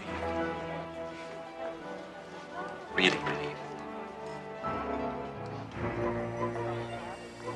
Where are the notebooks? Are there copies? Where are the notebooks? Where did you hide them? Are there copies?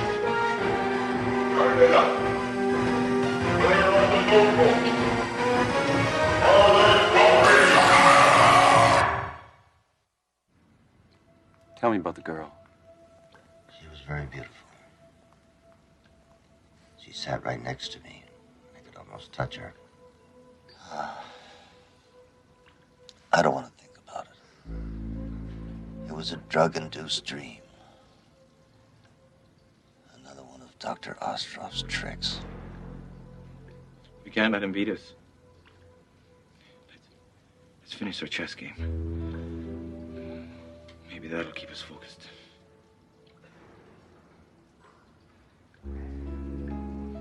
Bishop to queen 4. Bishop takes pawn. Bishop takes pawn, your move. A rook to king 7, check. Right. Good move. Let's see, king to knight. To knight. I can't. I just can't see the board anymore.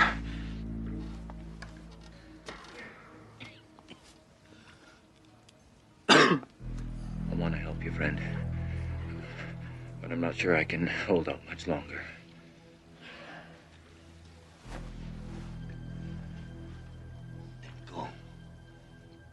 Go! If you can go take a walk on the beach or spend the night in some woman's arms, go! Leave me alone! I can't. I have a mission.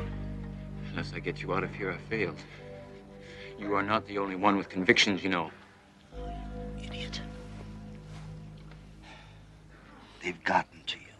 They're making you believe these damn dreams. They're illusions. Let them go. It's you they've gotten to. You've lost your faith, your imagination. I can get us out of here. Look. We can be free. Just answer me this.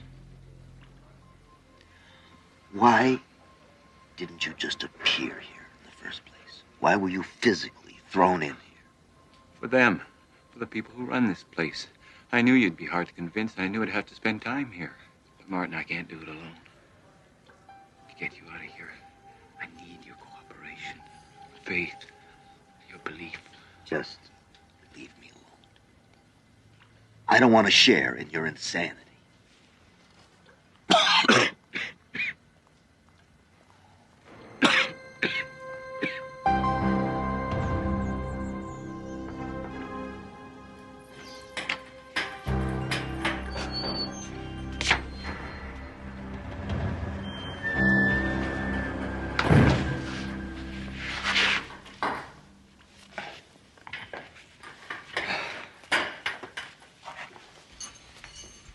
You don't need to suffer like this, my friend. Oh, stop. Just listen. All it takes is belief. All right. Let's just say for a moment that I believe. How do you do it? How do you transcend matter? Like all great truths, it's profound and simple. You believe with all of your being that you're in another place than you are. Just like that? Only if you truly believe.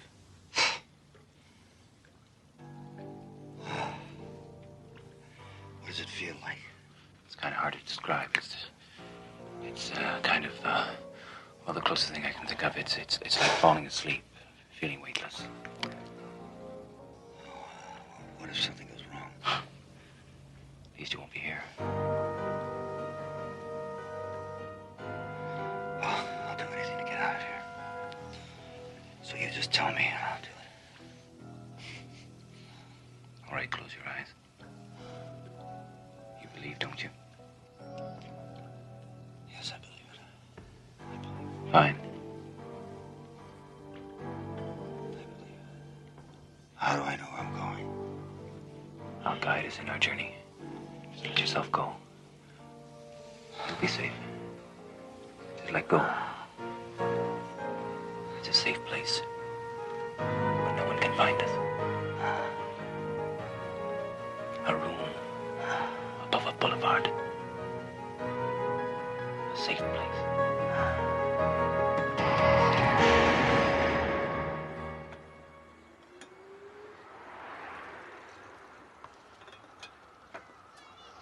Tea?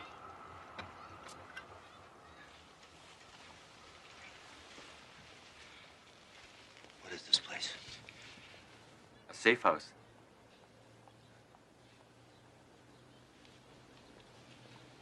Please, you mustn't do that. We can't run the risk of your being seen from the street. There are more lives at stake than just yours.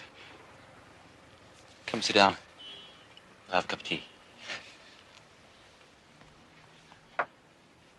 First time's always a little disorienting.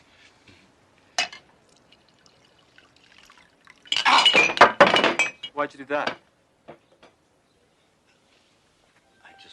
make sure that it wasn't a dream.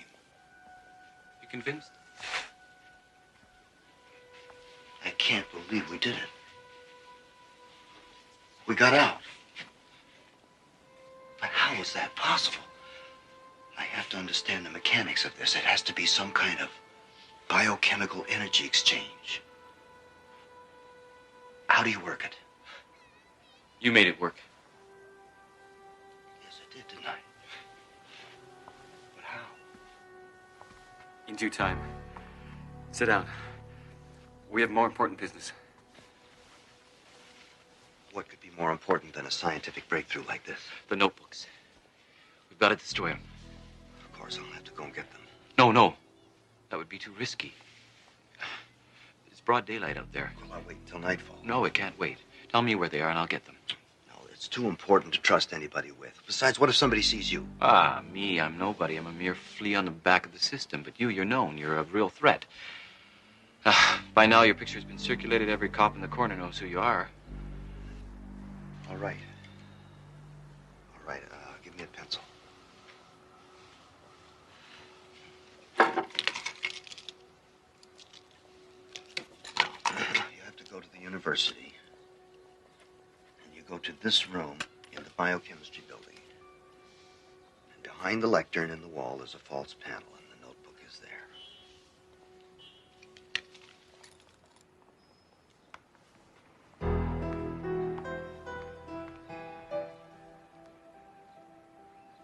I won't let you down.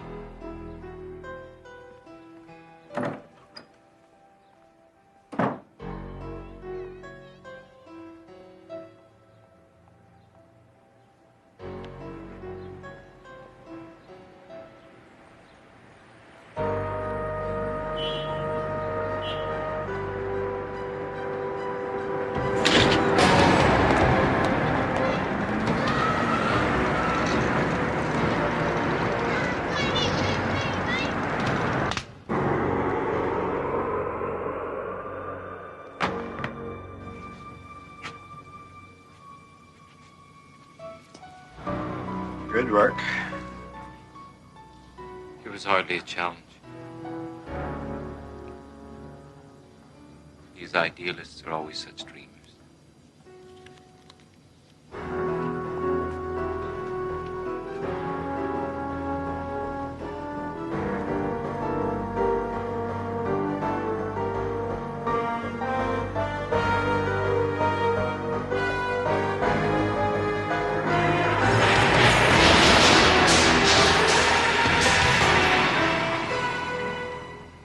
He's gone.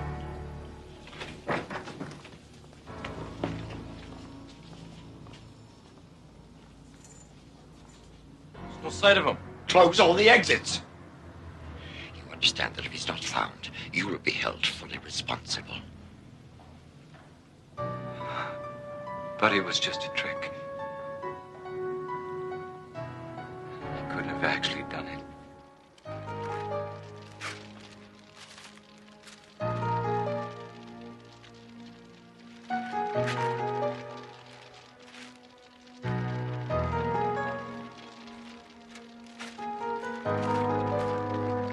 As man has progressed, up from the mud and down from the trees, his best tool has always been logical thought.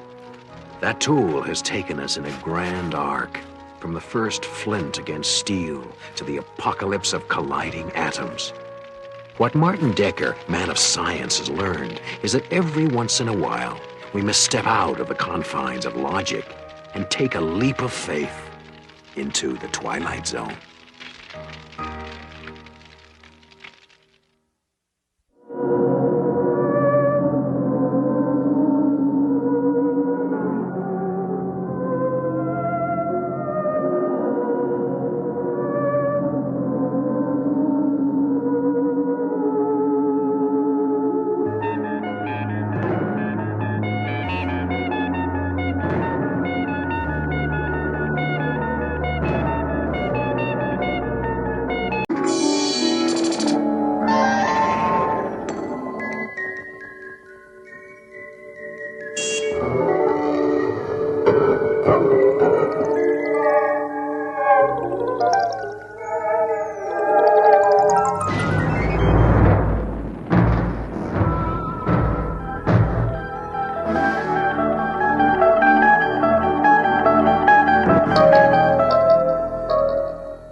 is the unemployment office returning your call. I'm sorry, but your benefits as of the 2nd, 17th, 99 have expired. You can reach me at the usual number, but I'm afraid there's really nothing I can do.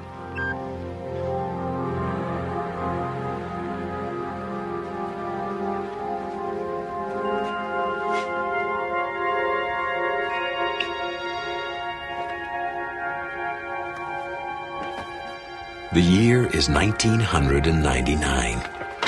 Within the box, evidence that some things do not change with the passage of time.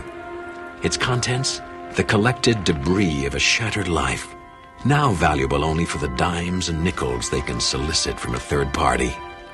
A familiar process, and a familiar long walk that is about to lead into the unfamiliar terrain of the Twilight Zone.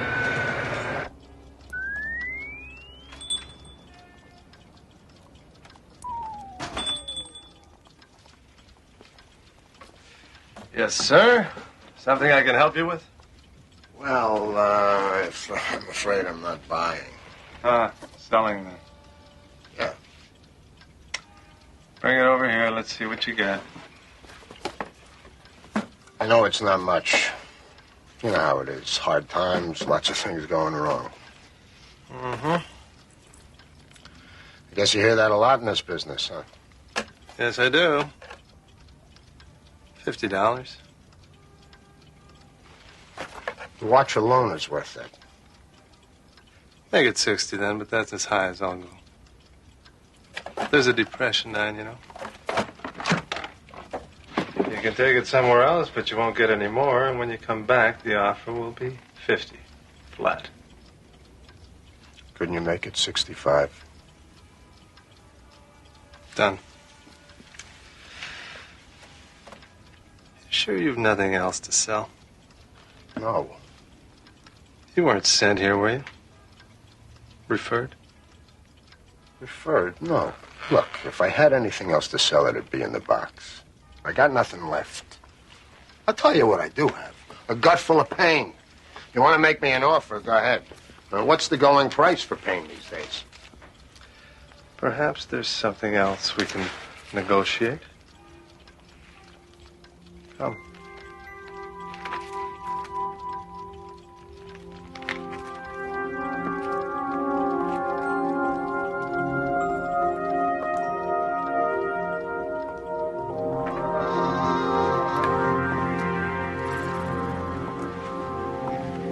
You're familiar, I trust, with memory dipping? Only what I read in the papers. Seems to be the big trend these days, renting people's memories. Yes, it's become quite popular among those able to afford it. The usual practice is to scan a subject's memories and copy them onto a computer chip. You can take a skier, copy his memory of his best race, and by plugging into that, you can experience what he felt.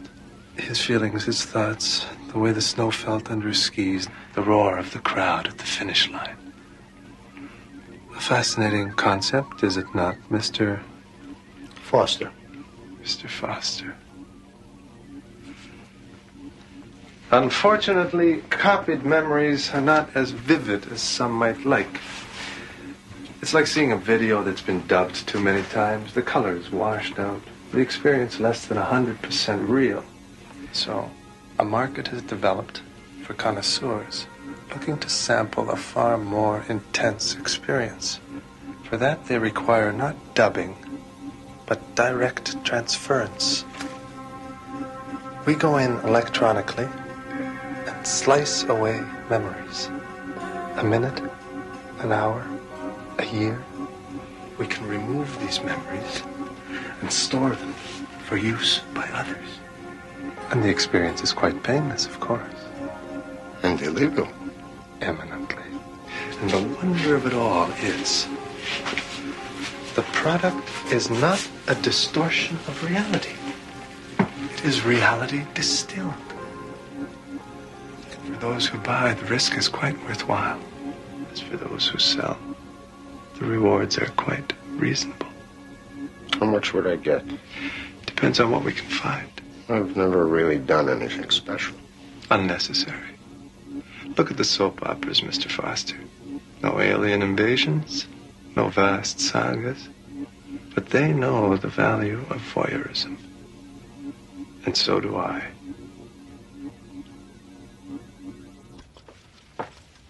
Well, I'll have to think about it. Of course, of course. Wouldn't have it any other way. Do think about it. And while you're thinking about it, think on this. What have your memories done for you lately, Mr. Foster?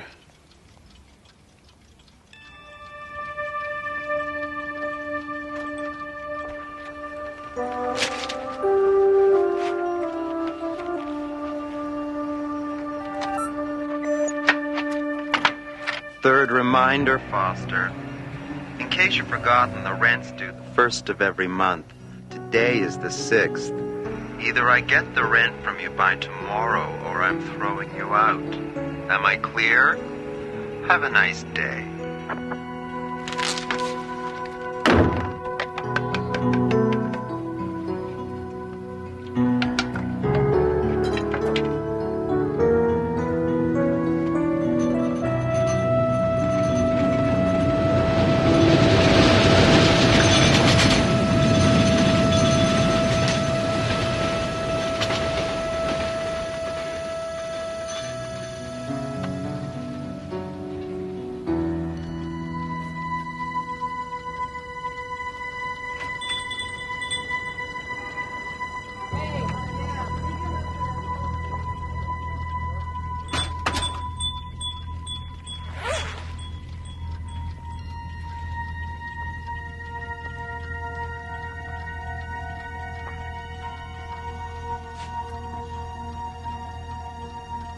It's not fair, you know.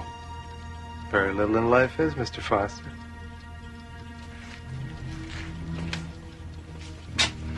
I've just had a very good offer from a fellow who collects high school graduations.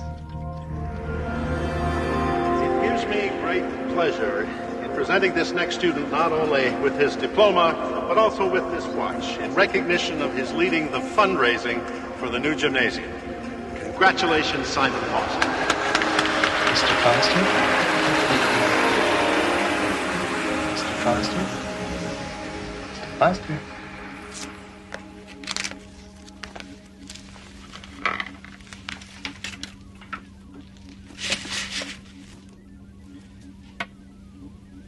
Here, drink this. For some reason, the process tends to dehydrate it a little.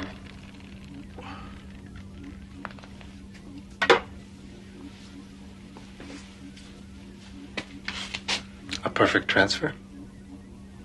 How do you feel? I don't feel any different. Of course not. But now there's just a tiny gap in your memory. Just so. Everything between 8 o'clock in the morning and 8 o'clock in the evening of the day in question. 12 hours. Poof. Gone. And are you any the less for it? No. In fact, I would dare say you are quite the richer for it. Well, good doing business with you, Mr. Foster. Next time... No, there's not going to be a next time. I just needed enough to get ahead a little, that's all. Thank you for your help. As you say, but if you should ever change your mind...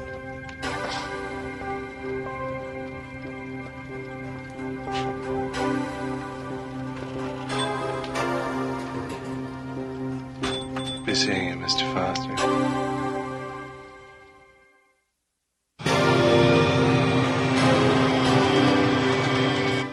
600, 620, 625. Thank you. Now, if you don't mind. Next month, too. New policy. Got a lot of transients coming through here. Owner says we have to have an extra month's rent. Can't do that. Look, I tell you what. Why don't you go running off to the Housing Commission and tell them all about it? And maybe when you get back, you'll find your apartment rented. One of those clerical errors you hear so much about.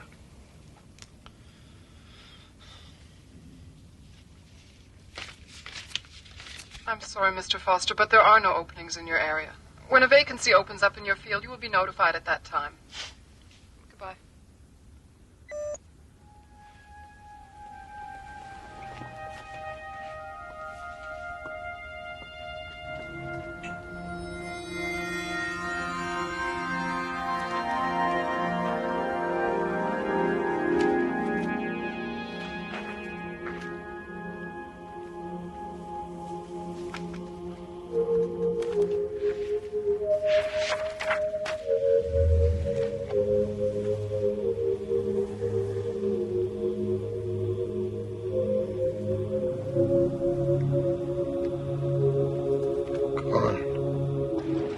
You're in luck, Mr. Foster. I just got a call from someone interested in buying birthdays.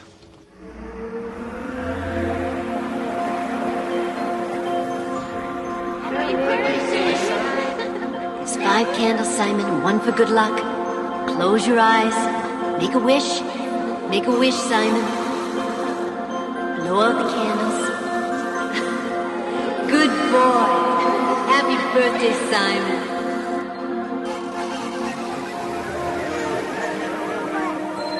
Darling, look at Simon. He's taking his first step. Look! That's my boy.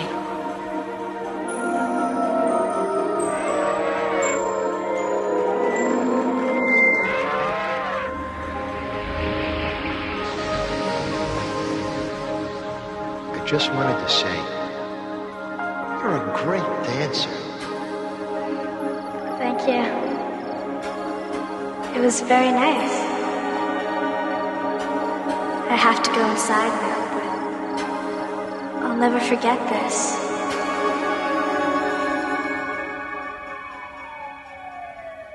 Punctual, Mr. Foster. Very good. We have a job in the repair field which your record indicates you're perfect for. We just have to ask you a few questions. Strictly formality, you understand. What high school did you graduate? Cliffordville High, in Madison. With 2 years of junior college. What was your major? I think it was... Your resume lists engineering. That's it. If you could just give me a minute, I think that I have some records around here somewhere. I'm sorry, but we are pressed for time, Mr. Foster. If you're not ready for this interview, you should have... No, I'm ready. Sorry. Go on. Please describe your training in that field during your college experience. Well,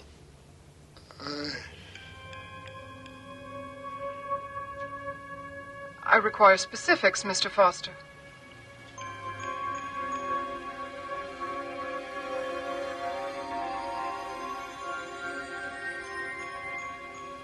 I'm sorry, Mr. Foster, but if you're not going to cooperate...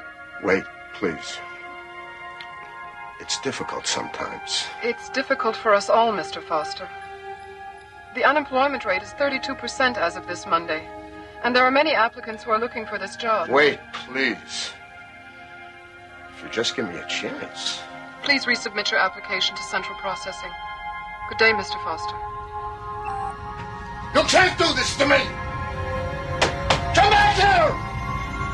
Come back, damn you!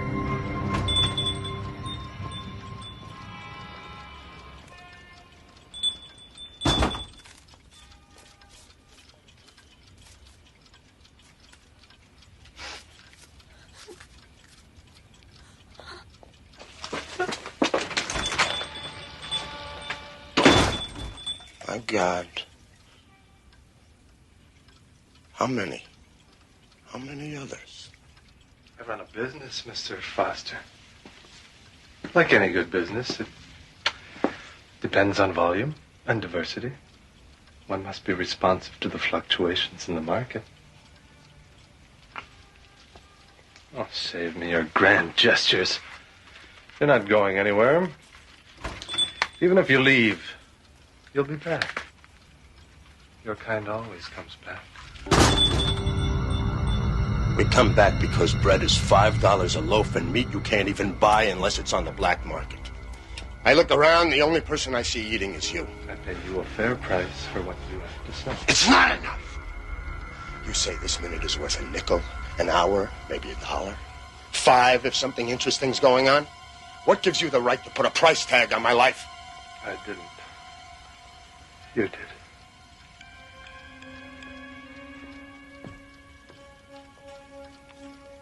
Yeah.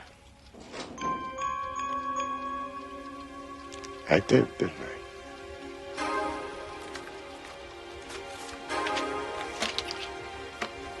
So what'll it be today, Mr. Quint?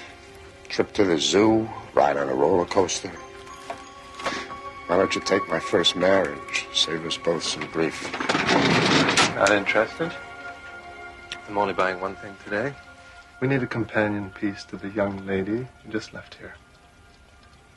I want to buy the first time you made love.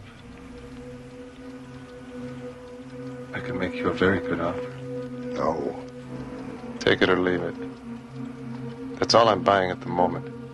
Walk away, and who knows if I'll be buying anything else.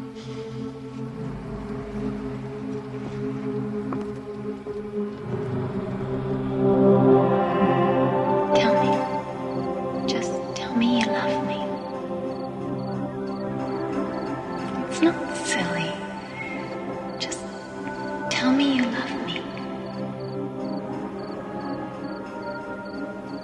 Always. Forever and ever.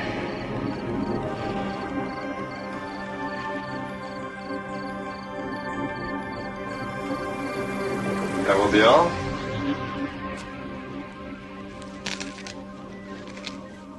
I said that will be all, Mr. Foster. It's over. You can go now. Your payment is on the counter.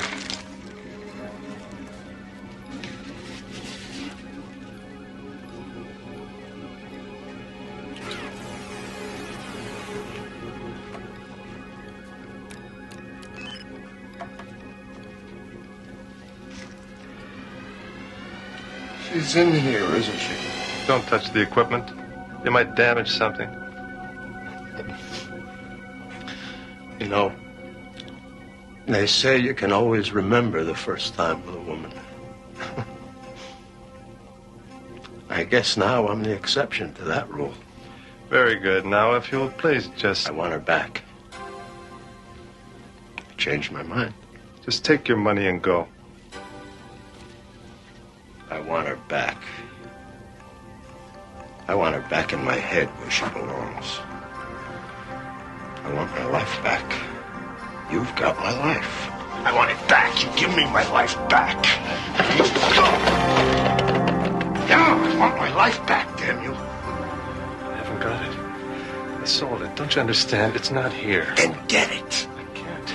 Well, I suggest you try, because right now I don't have anything much to lose. I want a life. I want to be whole again. Now! There is a way. But it's not perfect. Well, like you said, Mr. Quint, what in life is...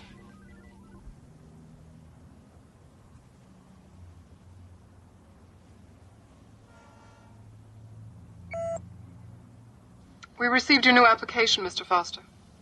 Very professionally typed. Did you have it done by a service? No, ma'am. I typed it myself. I see you've added clerk typist to your job goals. And a number of other occupations. Where exactly did you learn to type? I had 3 years of typing at Sorworth College. It's all on the resume. But Sorworth was a women-only college at that time.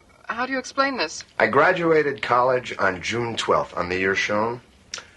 And then I graduated college again on July 1st of the following year. I attended and graduated Lenox High School, also Chula Vista High School. Mr. Foster. That was shortly after my return from London. Did I tell you I have 2 children? I remember when they were born. It was such a moving time for me, being an only child. I remember my 5th birthday. My brother and my sister helped make the decorations. Mr. Foster. But, of course, the credentials are what's at issue here. I should also mention that my German is quite fluent. I spent most of the last year in Vienna, and I worked as a translator and a secretary and a bus driver. And I interned at the Institut de Neurologica. Prior to that... Exit Simon Foster. A patchwork collection of lost dreams held together by the stolen memories of strangers. A man who discovered that we truly are the sum of our parts. Mr. Simon Foster, a very special resident of the Twilight Zone. Those were such wonderful times. I remember them so well.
Andrea Moffat longs for true love. A man who is strong, handsome, and exotic, who desires her above all other women. She is about to learn that naivety has its price, and that the universe has a very curious sense of humor. Do you have the key for the other register? No, try the mouse. I think she had it last. She's not a mouse. Hamster? No, wait. Gerbil. Cute and fuzzy? Soft and squishy? You know, you're wasting your time with her.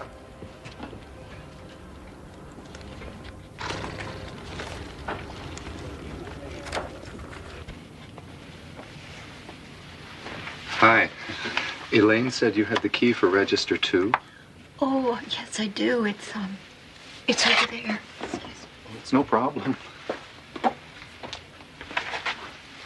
Andy, I was wondering if you're doing anything after work tonight?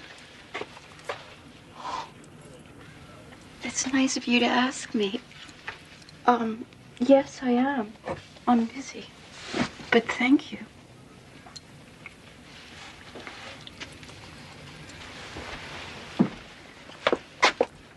Squeak, squeak.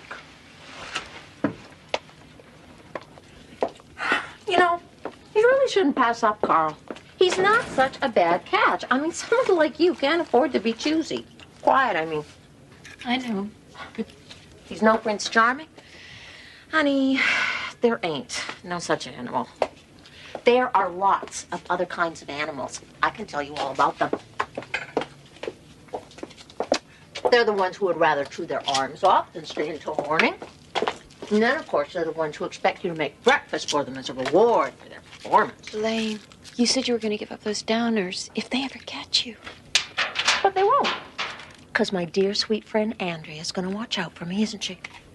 One of these days it's going to catch up with you. If I didn't take these, I couldn't sleep. If I couldn't sleep, I couldn't work.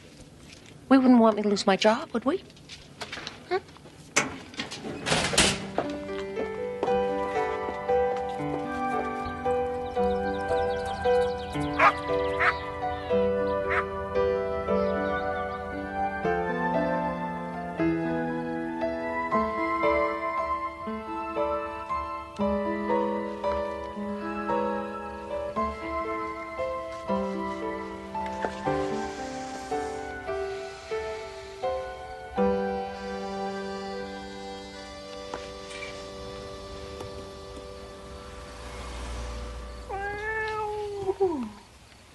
Hello.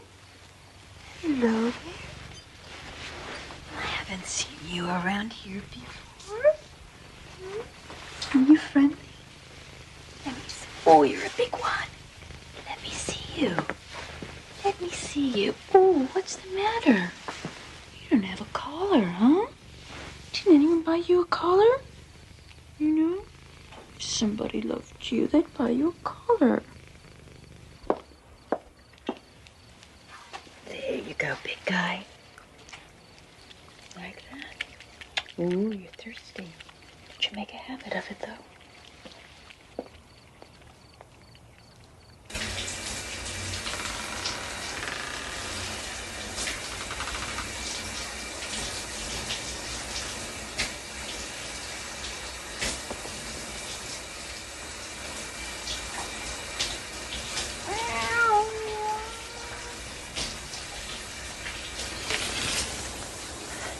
Where's the...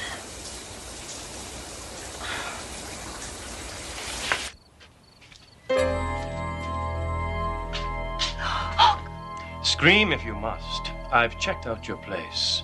You've gone to a lot of trouble to isolate yourself, to hide from the world. Call the police. By all means. Tell them that you've seen a man turn into a cat.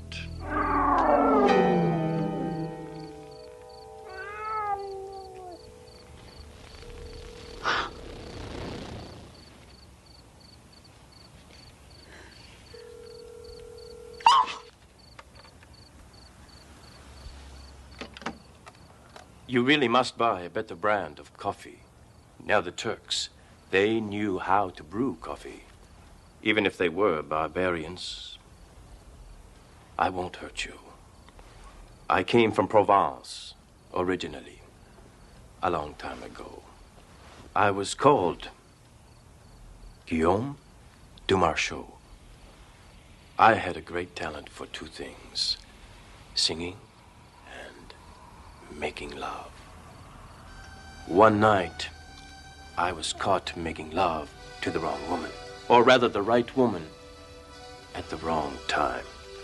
Her husband could do things you call impossible today. He cursed me to remain forever in the form of a cat, only able to become a man again at night. But it's not such a curse. I have spent centuries loving women, showing women how to love. Women like you. If you ask me to go, I will go. But I promise you, you will never see my like again. Never feel the things that I alone can make you feel.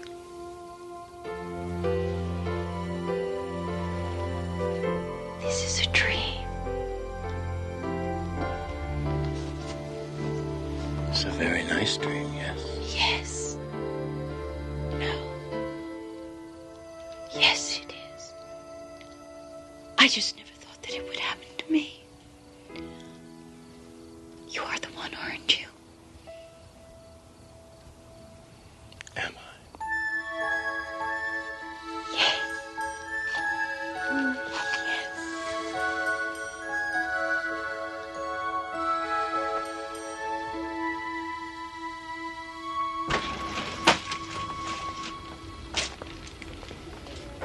Morning, Elaine.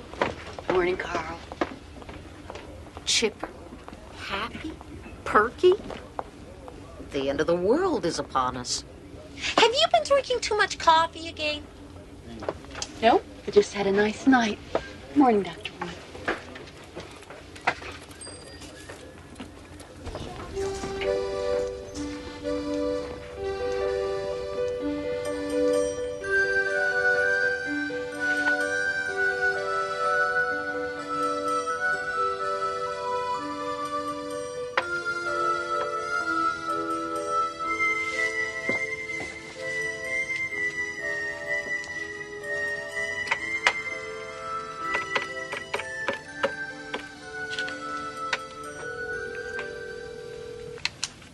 What's he going to do? Meow at me?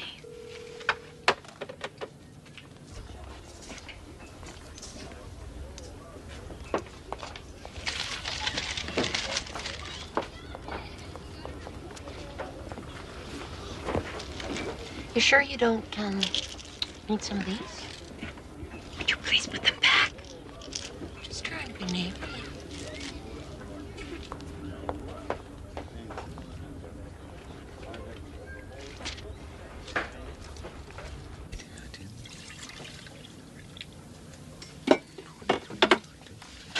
Inventory, Carl, huh?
Nobody changes that much in a week unless there's sex involved.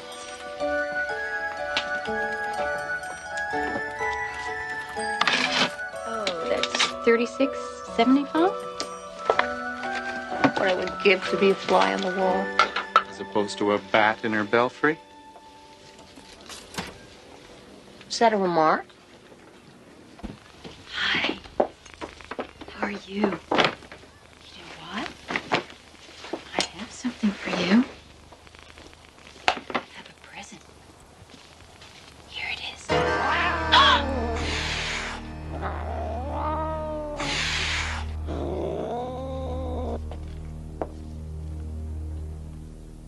Andrea, come here.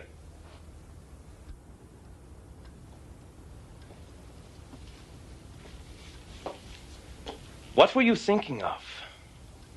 What do you think would have happened when I tried to become a man with this around my neck? I'm sorry, Guillaume. I just didn't want anyone to pick you up as a stray during the day. I didn't think. I haven't survived this long by letting some fool of a woman put a collar on me.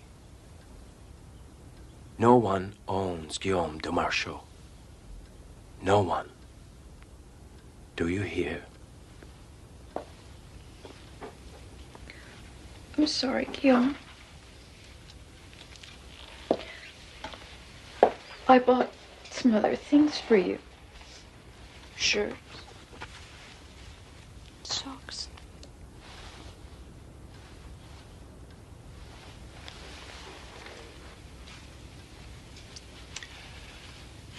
Next time, buy something that I'll enjoy seeing on you. Silk, satin, black lace. You know what I want. Good. Until then, we shall simply have to do without.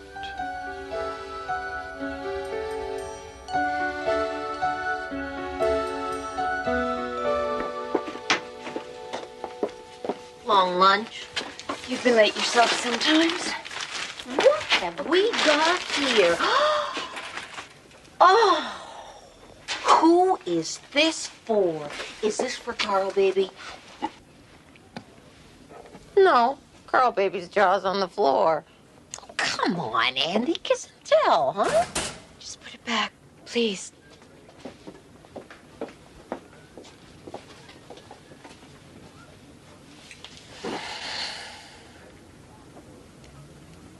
I think it's about time a certain fly made an appearance on a certain wall.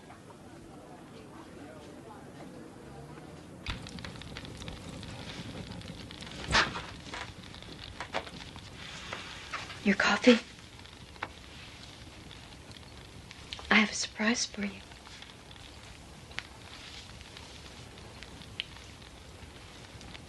Yes, it's very nice.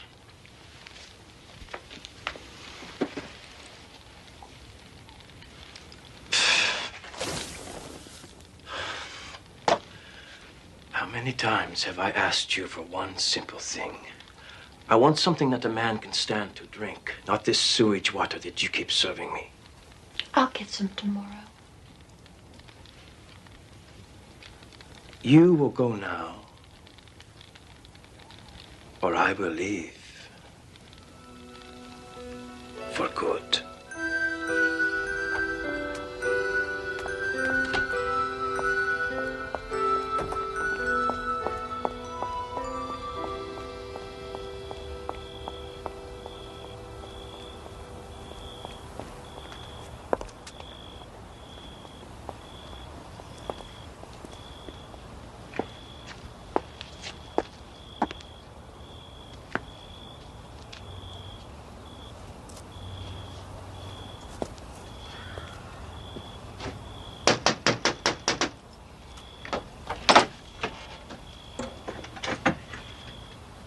Hi, I'm a friend of Andy's. Can I come in? Lately, Andy's been so, tense at work. I just thought I'd, stop in and see how she was getting on.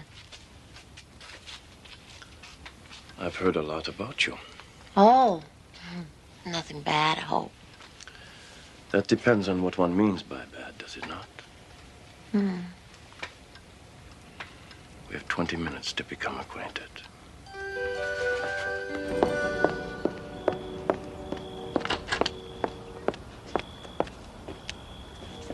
I think we have to do this again real slow. Yes.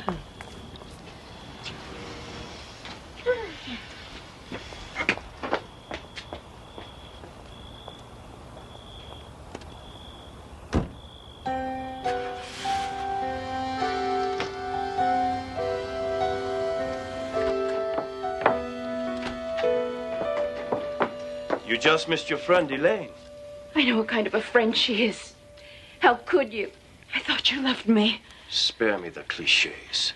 This isn't a scene from one of your silly books. I've been here too long. It's time I left. Oh, no, Guillaume. You can't. I love you. It is the way of the tomcat. I've had my fun, and so have you. Love had nothing to do with it. You're going to her, aren't you? Yes.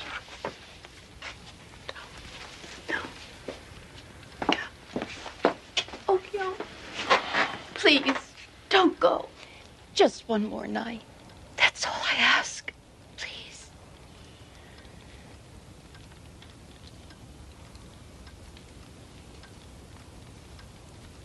All right. One more night.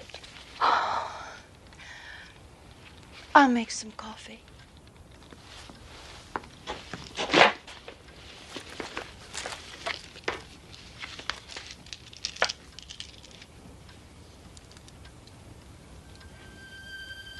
You can't buy me back with coffee, Andrea. After tonight, it's over.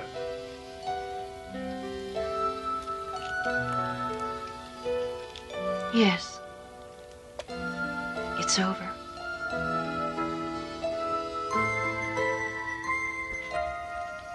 Your coffee.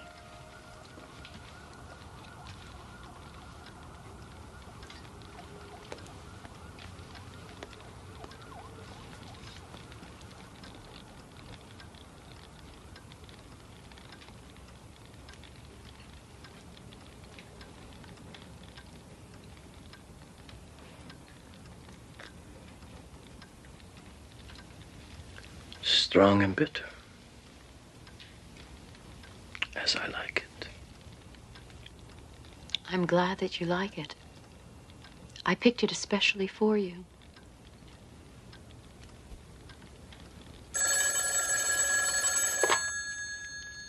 Hello?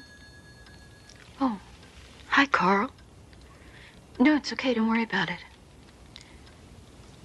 Yeah, well, Elaine does things like that. I haven't seen a movie in ages.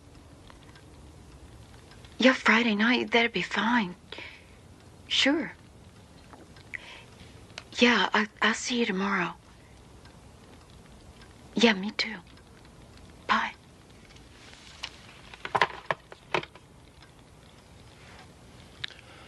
Poor Andrea.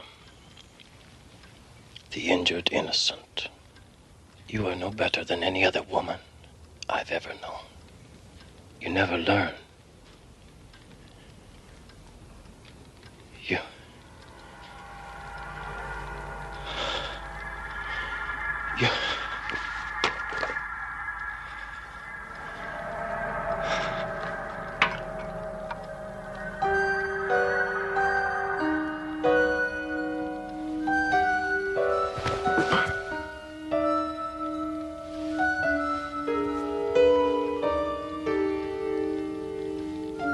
Oh, but I did learn.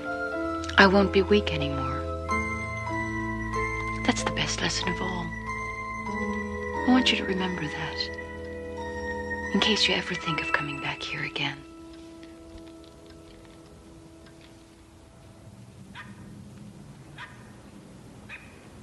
Have you been here before? No, I haven't been here before. Sex? Male. He's a tomcat. Well then, what can we do for you today? I'd like to have him fixed. A lesson on romance versus reality, with a word of warning for those who want to mix the two. Don't.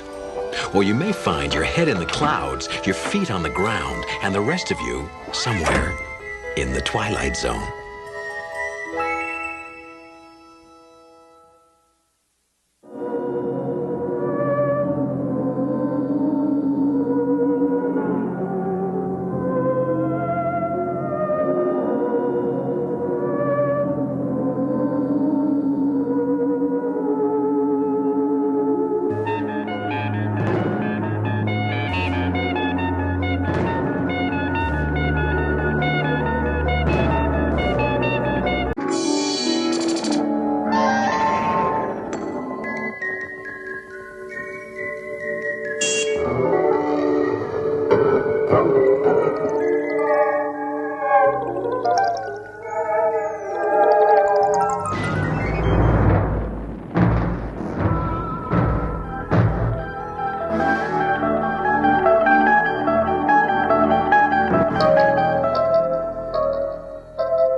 A city hospital, 8 p.m. An unexpected visitor has just arrived, bearing unwelcome tidings. A disease so new the textbooks haven't recorded it. This, then, is its first case history, documented from the medical files of the Twilight Zone. I'm Nurse Hendricks. May I help you? It's my eyes. I need to see the doctor. Get Dr. Peterson. Here, let me take a look. No, Please, we can't help you if we don't know No, what's wrong with you. Don't you touch me. I'll show the doctor. Get me the doctor immediately. Name? Jean Reed, Mrs. Jean Reed. Address? 1705 Fairmont Street. Please, where is the doctor? I've got to see him. Dr. Peterson is on his way. Please, take a seat. No, there isn't much time. Oh, God. No, it's too late. What's too late? Don't you understand? I can't see. I'm blind. Let me see.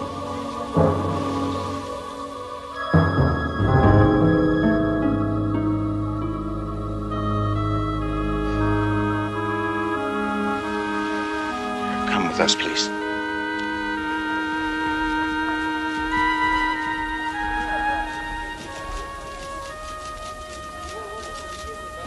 Morning, Lizzie. There must be something you can do. I'm sorry. If you try the clinic, maybe. The clinic's full. My wife, she hasn't been well. She's trying to hide it, but I think maybe it's her heart. All we need is somebody to look at her. Maybe a day or two in here. Mr. Wells, without medical insurance or some guarantee of payment, we simply cannot admit her. I'm sorry. It's hospital policy. There's nothing I can do.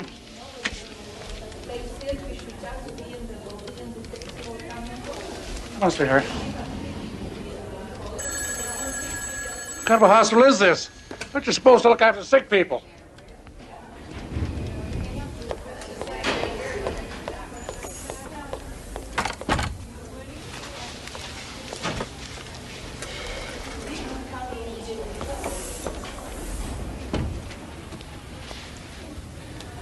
I couldn't help overhearing. You all right? I'm fine. It's not my decision. It's hospital policy. I think people would understand that. Got it.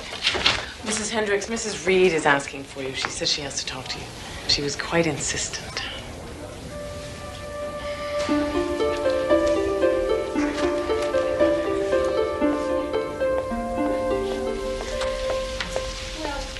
You wanted to see me, Mrs. Reed? Yes. Hello. Won't you sit down, please? I have a great deal of work to do, Mrs. Reed. I have something to tell you. Sit down, please. Dr. Robbins. Calling Dr. Robbins.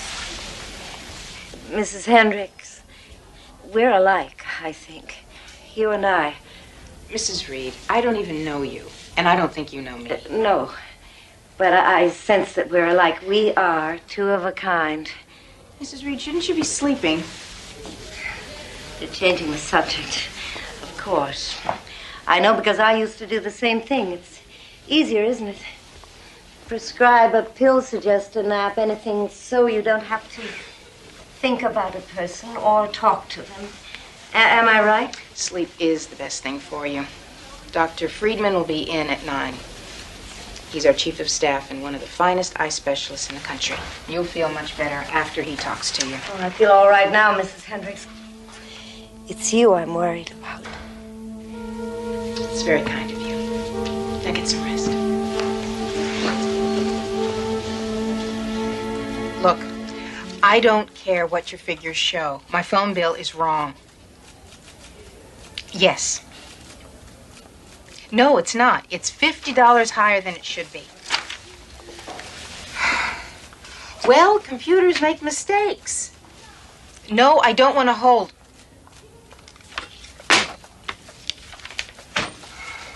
You look like you need a vacation, Claire. It's just the way people treat you sometimes. You want to... Never mind. What can I do for you? You talked to Mrs. Reed yesterday.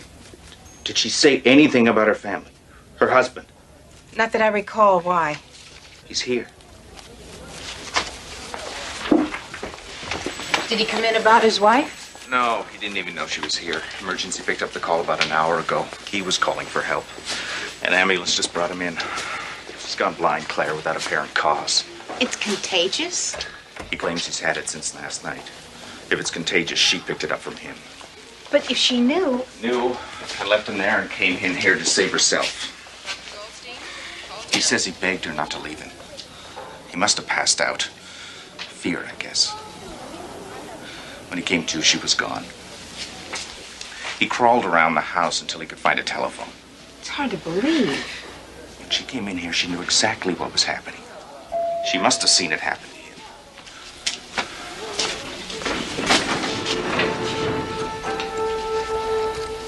Mr. Reed? It's Dr. Peterson. Do you have any news? What's causing this? I'm afraid we don't know yet. Then leave me alone. Mr. Reed, I'm Nurse Hendricks. Would you like to be in a room with your wife? We can arrange it. I wouldn't share her air if it was the last oxygen on this planet. Do you have any idea what it's like to wake up blind, alone, calling for someone over and over who isn't there, realizing that you've been abandoned? I don't want to talk to her, or to you, or to anyone until somebody can tell me they found a cure. Leave me alone. I don't care what happens to her. Don't you understand? I don't care.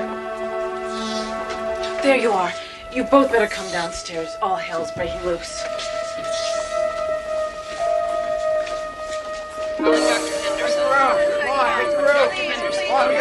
I have to see a doctor immediately. I'm sorry, sir. There are other people ahead of you. No, but you don't understand. I have to see a doctor, please. Who's in charge here? This is an emergency. Wait your turn. You're just the same as everybody else here. Please, Who do you think you are? Go to the end of the I line. can't see anything, please. Wait your turn. Go to the end of the line. Come and help me, please. Get to the end of the line. I can't see. I'm right here. It's all right. I was at work. I'm not really sure what happened. All right, we'll take care of you. Blind, You're all blind. Stone blind, we used to call it, but blindness is not new. This growth, this ocular window shade is utterly beyond my experience.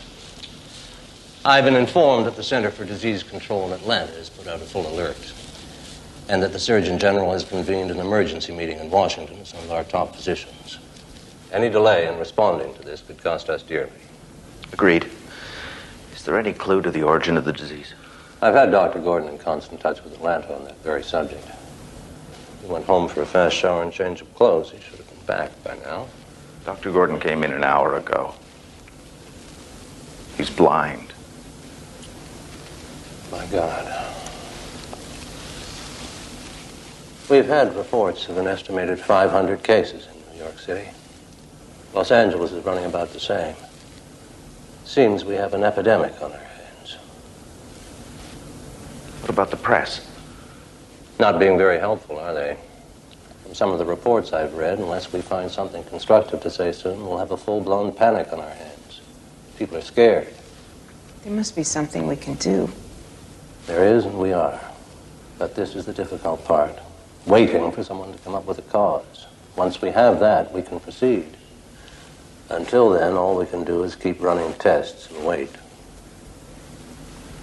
When did you last get some sleep? I don't know. Then go home. Get some rest. Consider that an order.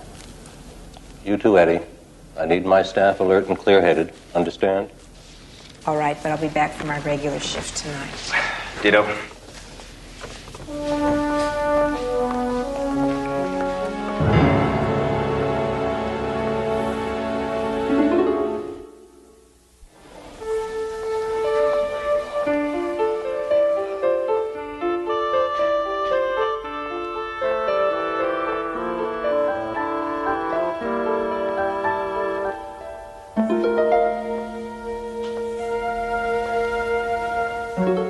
Who is it?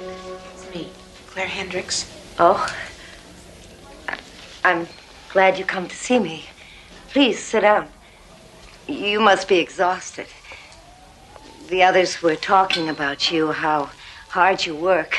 They call you a dedicated woman. Is that what they call me? Dedicated? Yes, they used to call me that, too. I was very businesslike. Nothing bothered me. Why did you come to visit me? I don't know. I was on my way home. Dr. Henderson. Yes. Normally you don't visit much, do you? The other nurses mentioned that, too. Is it because you sense it, too? That we're two of a kind, you and I? I should let you get some sleep. Look, I know what's happening to us. I know how it's happening, and I know why it's happening. Would you like to hear, Claire? Yes. It's because we're monkeys. Remember, see no evil, speak no evil, hear no evil. We used to be courteous, didn't we? We used to care. We used to rise up in outrage if someone was in pain or abused or unsheltered. But now, don't you see? We've cut ourselves off from so much. We refuse to see what's going on around us. We turn a blind eye to the pain. Now it's catching up with us. Now it truly is a blind eye. That's preposterous. Is it? I heard your husband went blind first, and you abandoned him. Is that true? He just gotten a call that his mother died. They weren't very close. When he heard, it was like someone discussing the weather. That's when he became a monkey. And I ran. Yes, I ran to save myself. Now I'm a monkey, too. This new growth is irritated and inflamed. The ocular muscles are functioning normally, though, which leads us to believe the eye itself is undamaged, though shuttered away beneath a curtain of flesh. There is a chance that surgery can remove this flesh curtain without injuring the eye, but we won't know for certain until we try it. There's still no news from Atlanta on possible causes? They may have a theory, but they're being pretty tight-lipped about it until they can confirm. They estimate that at the present rate, the number of those afflicted could reach 100,000 by week's end. What about the issue of quarantine? I can confirm that it's being discussed, but that's all. Because there's always a chance that it may not be a disease at all, but some sort of latent mutation triggered by some change in the environment. What's got 100 arms, 100 legs, 50 heads, and no eyes? The south wing of the hospital. Could I have your attention? I have just received a fax from Washington. At 1700 hours on the 10th of April, that would be only hours before the first case was discovered, an explosion was reported at a top-secret biological research lab in Alaska. It is presumed that certain unstable forms of bacteria may have been released into the atmosphere. It is estimated that their effects could be unpredictable. It is fairly certain the bacteria released cannot survive long outside the laboratory.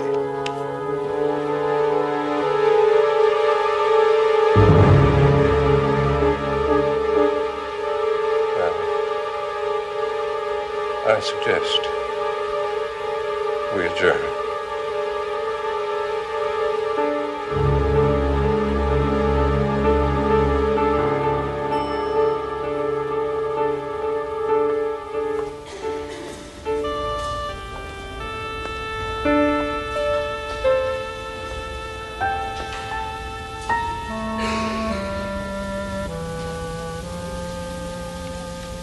Claire, Hello, Eddie. I thought you were going home.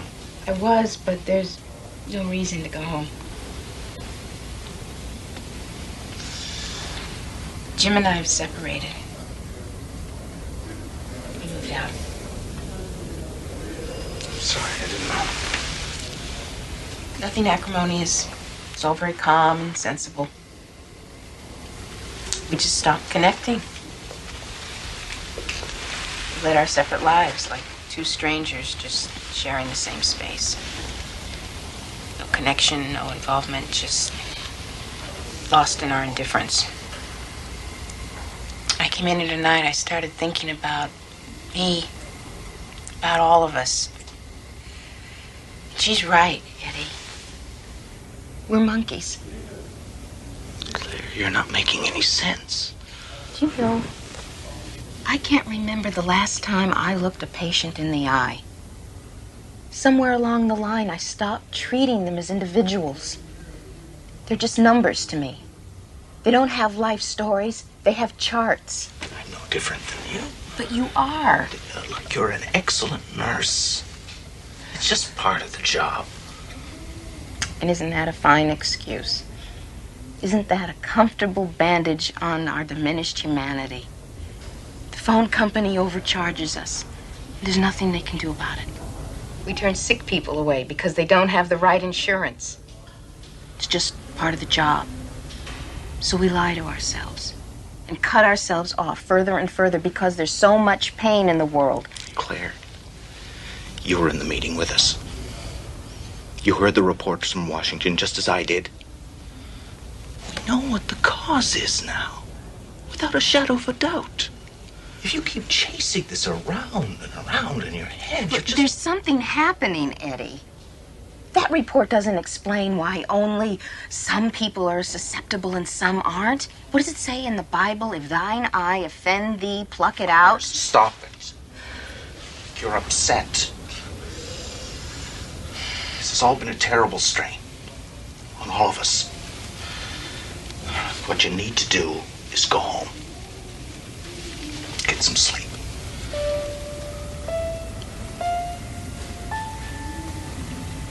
Yes, I'm sure that'll solve everything. Good night, Eddie.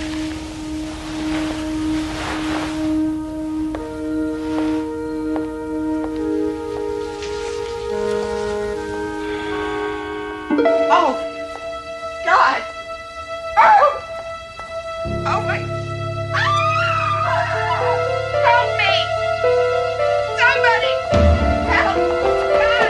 Claire, it's okay. It's okay, I'm here. Claire, it's me. I'm blind, Eddie. I'm blind. Steve!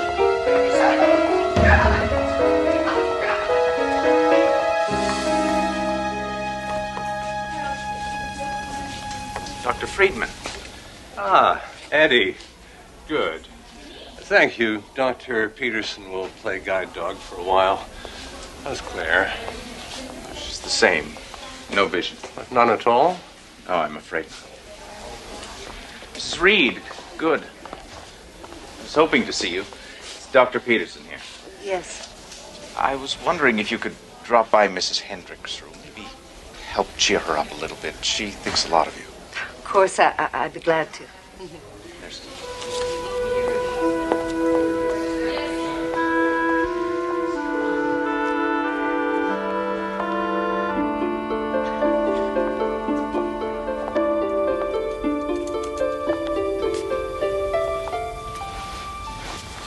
Mrs. Hendricks?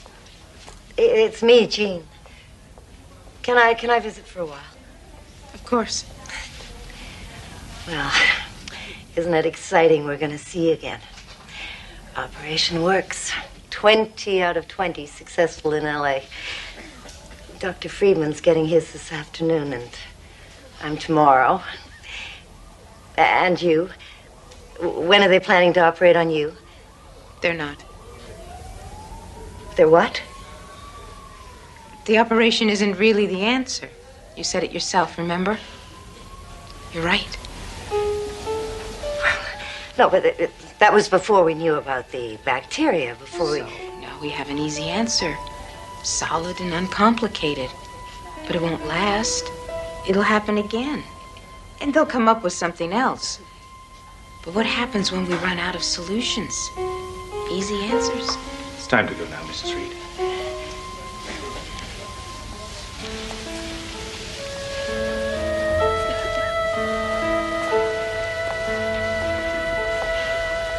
Wait, Dr. Peterson. Aren't they going to operate on Mrs. Hendricks? No. An operation isn't the answer in her case. Well, then how will she ever see again? She'll see again, Mrs. Reed. It'll just take her a little longer. Enigma, draped in hospital sheets and self-imposed darkness, with the added sobering thought that Claire Hendricks is perfectly correct in her own diagnosis. Take it as a warning, a cry for humanity, or a simple plea for responsibility from the dark places of the Twilight Zone.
My deepest sympathy.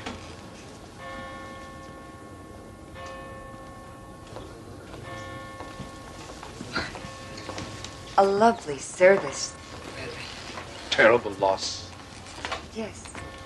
Are you related to the deceased? No, not at all. Oh, a friend of the family then.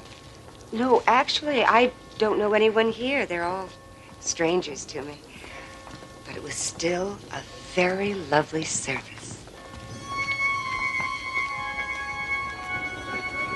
Barbara LeMay, the woman in black, out of place in a world of colors and sounds and life. A woman caught between fascination and something more profound and less earthly. Barbara LeMay, with one foot in the grave, the other firmly planted in the Twilight Zone. As I was saying, a lovely service. There must have been at least 150 people there.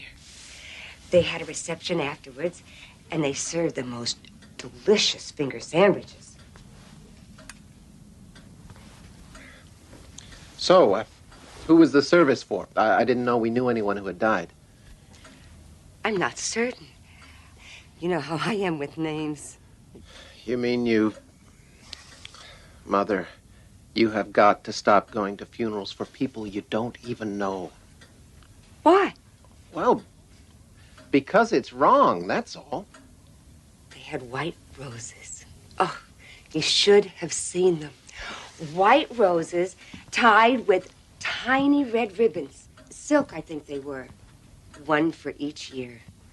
There was music. And there were such words spoken.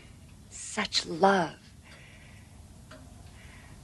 When I go, I think I would very much want a service like that. Would you see to it, dear? Mother, will you please stop it? You know I don't like to hear you talk like this. Jason, these things happen. We hate to think about them. No. You don't hate to think about them. You love to think about them. Mother, why is it every time I see you, every other word is death?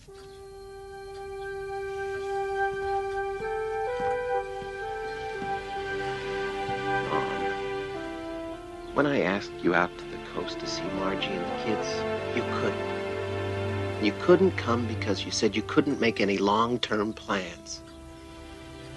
How the hell am I supposed to explain that to them? I'm sorry. Grandma can't come for Thanksgiving because she isn't sure whether she'll be alive or not. You hurt them. I'm sorry.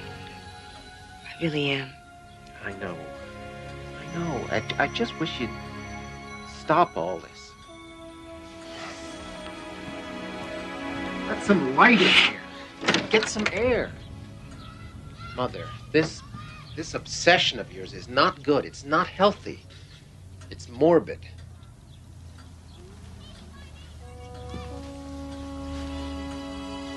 Mom, I love you very much. And I want you to see your grandchildren grow up.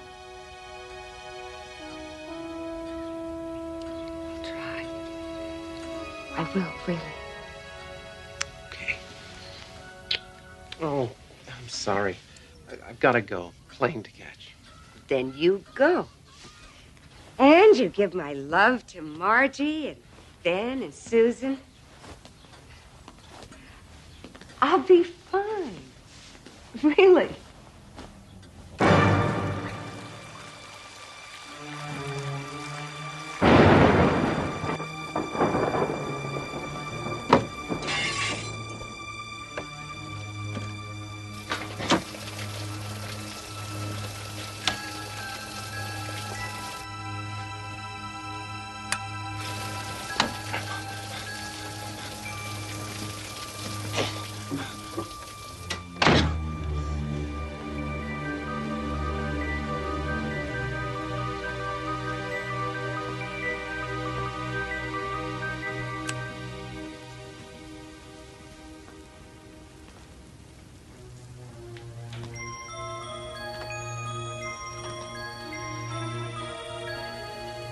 Hello?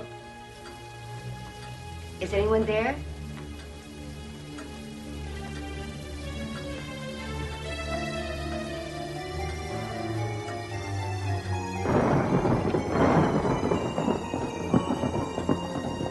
Don't move! Don't call the cops. I'll kill you, I swear.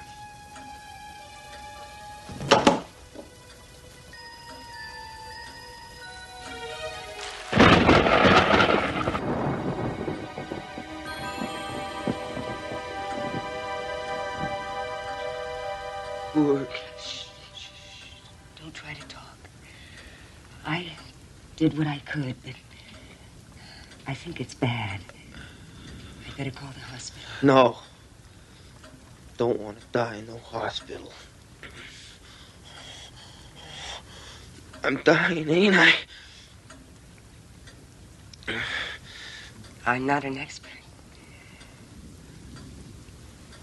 But yes, I think you are dying. While you were out, I turned on the radio. They mentioned a robbery at an all-night liquor store. $27 and change. Ain't that something? I'll get you some water. No. Please. Don't worry. I won't leave you alone. I understand. Perhaps better than you know. I'll wait with you. We'll both wait together.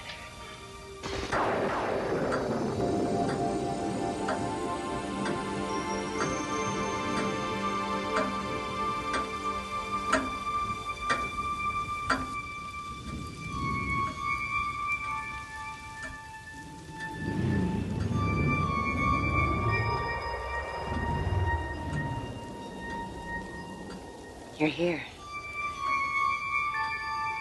aren't you?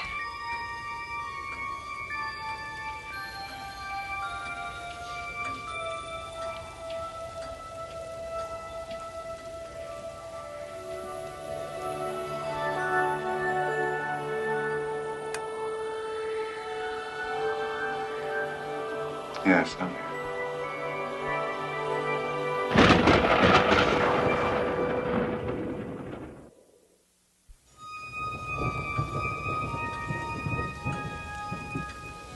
I can see you. Are you surprised? No. No, I suppose you wouldn't be. We spent so much time together, you and I. It must make one more sensitive. Yes. I was in the hospital once. The woman in the room next to me died in the night. I felt you nearby. Who are you talking to? No one, Trent. No one. It's all right. It's so cold.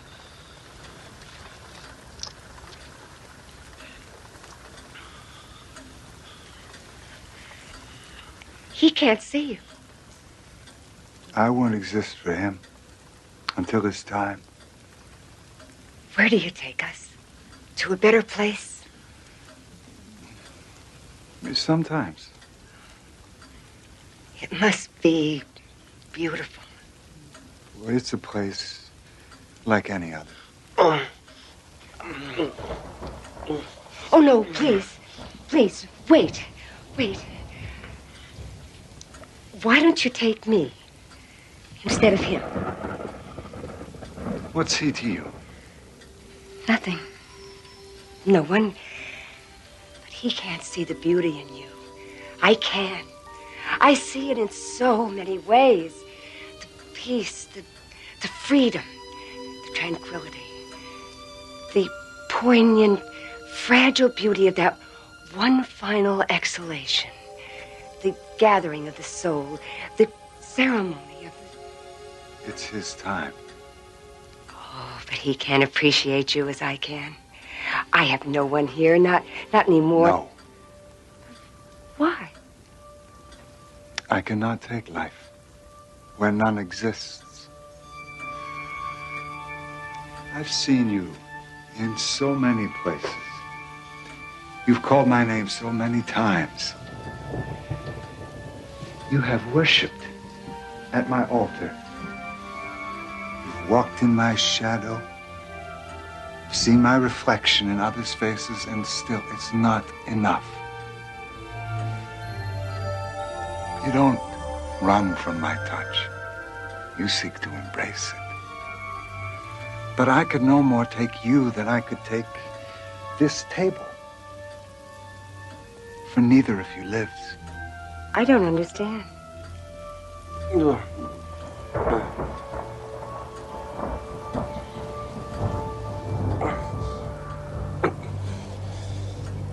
See how he resists me. Even now, clings to life.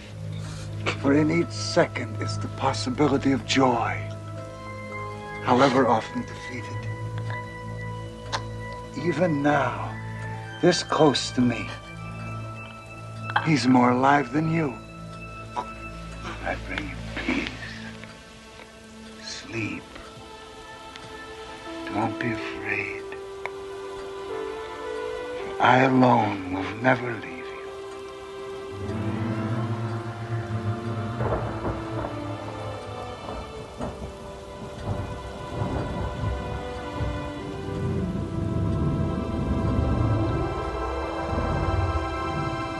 You can't do this. You can't just leave.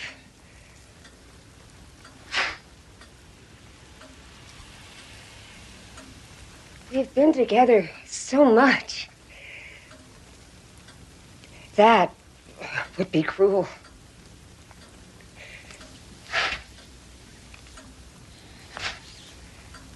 What do you want me to do? Go and feed the pigeons in the park? Is that living? I don't have anyone. Don't you understand? My son, he doesn't need me anymore. Everyone I knew is gone. My husband, my friends. They're with you. You took them away from me, and now you won't even take me. Why? Why? Am I not good enough? Am I not pretty enough?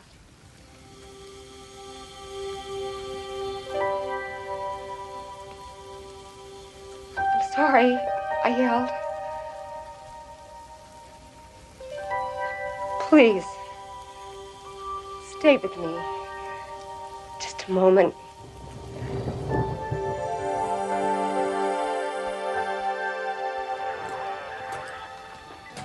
You've got a lot of courage, Mrs. LeMay. Dead phone or not, most folks would have been out of here in a second as soon as he fell. He was harmless. He was in pain. Oh, not anymore. Guess that's what they say, isn't it? The only two constants being death and taxes? Not always.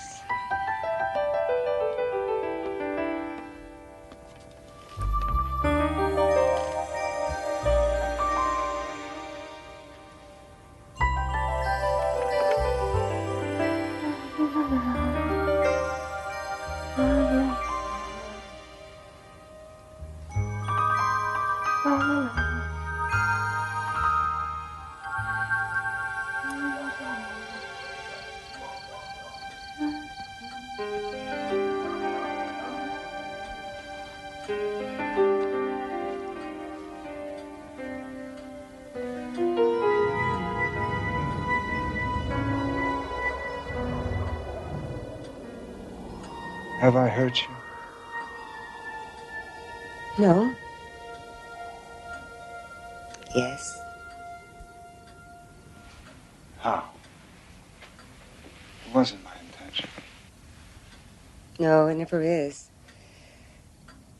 But asking myself the same question.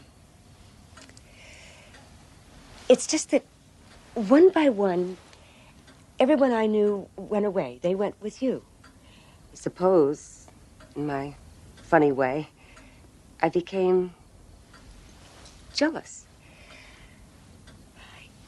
You took them away, and if I couldn't have them, then I wanted you too. So I began spending all of my time thinking about you. And I started to see why they went with you. It was their time. I suppose it was.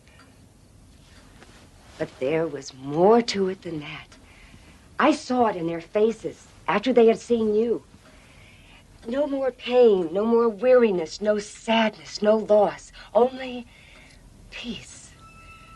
In the end, you're all we have, aren't you? When my husband was dying, he suffered so much. And I couldn't do anything to help him. But you did. I remember.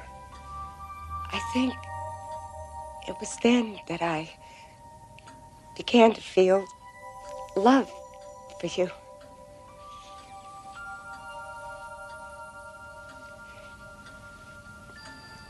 After you left, there are quite a number of pain pills in the cabinet, left over from some problem a while back.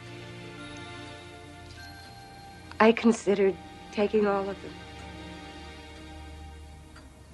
Whatever you say, even you can't stop me from making it my time, can you? But I couldn't do it. Not with you. I suppose it seemed too forward. I was never very good at being aggressive. Nothing's changed. It seems I'm not even very good at...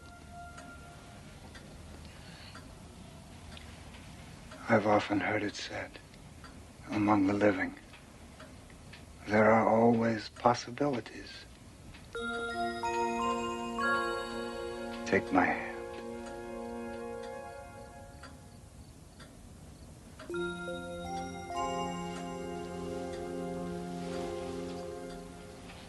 Now, in this last moment,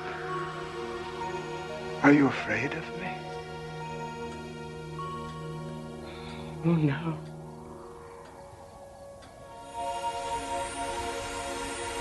Where are we going? Where you are most needed. I'm afraid he doesn't have much time left.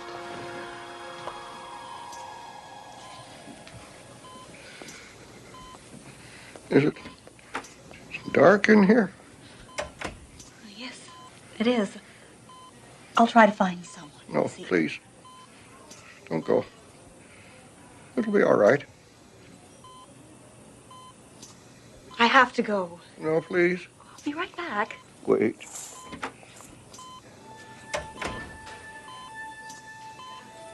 Better.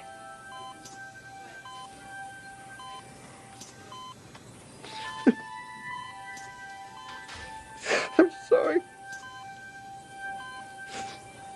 I'm afraid. Don't be afraid. I bring you peace, sleep, and I alone will never leave you.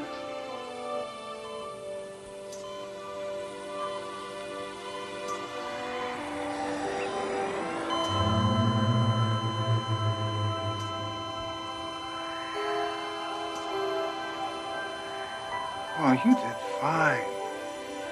I'm so happy. Incident in a hospital room. Part of the status quo of life and death. A visitation accompanied by cold winds and warm hands locked in a midnight embrace in the Twilight Zone.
John, 1 egg or 2?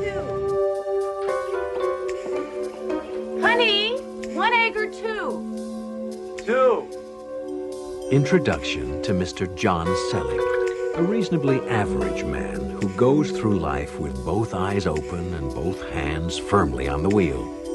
Mr. John Selig, practical and steady, who is about to be blindsided by the Twilight Zone.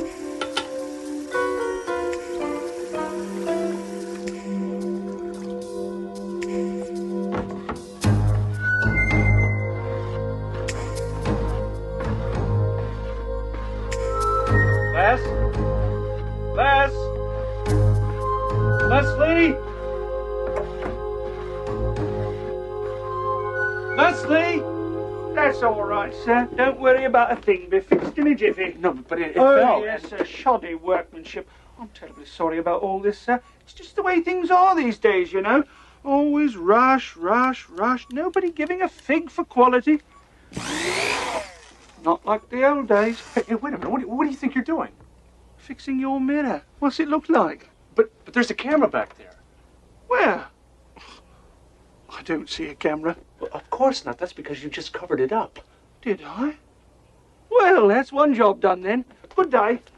Hey, come back here. Where the hell do you think you're going?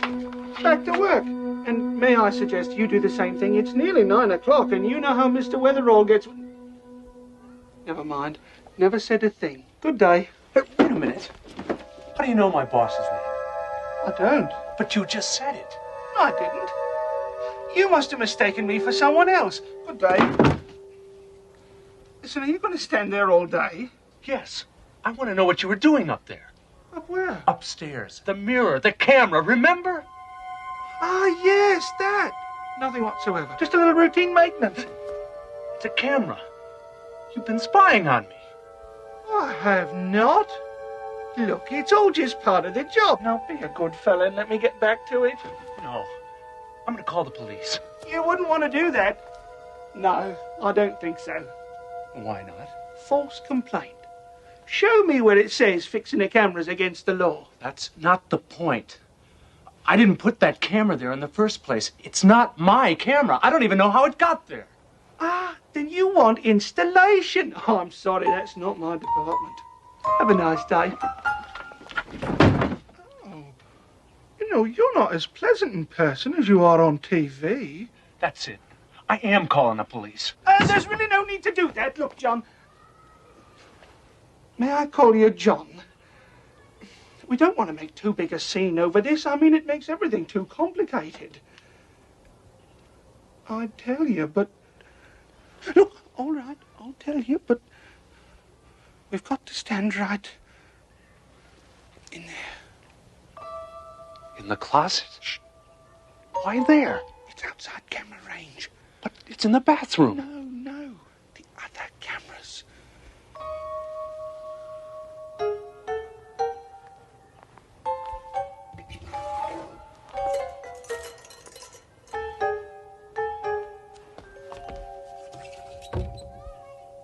All right, talk.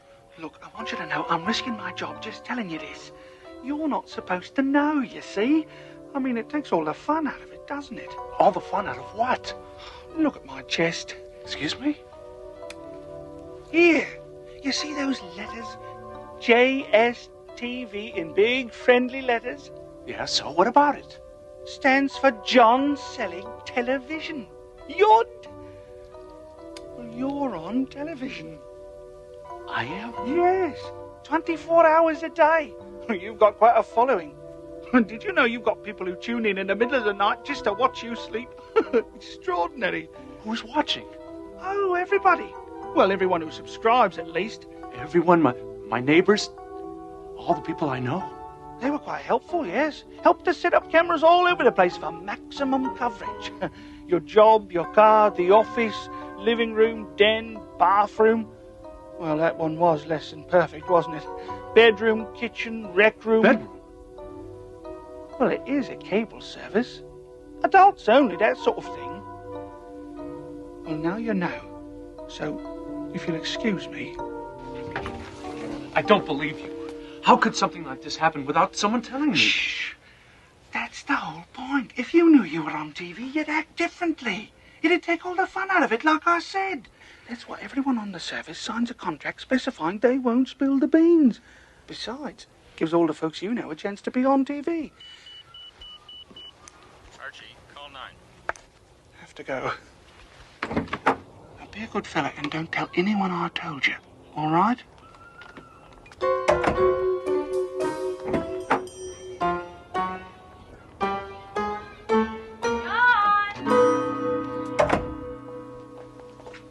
Your breakfast is ready. You better eat it before it gets cold. Haven't you finished dressing yet? Did you see that man? What man? He came right into the bathroom. I spent 10 minutes with him in the closet. Did you sleep all right last night? I slept fine. It's this morning I'm having a slight problem with. I have no idea what you're talking about. Oh, I gotta go. Have a nice day, honey. Don't blow it for us. The ratings are terrific.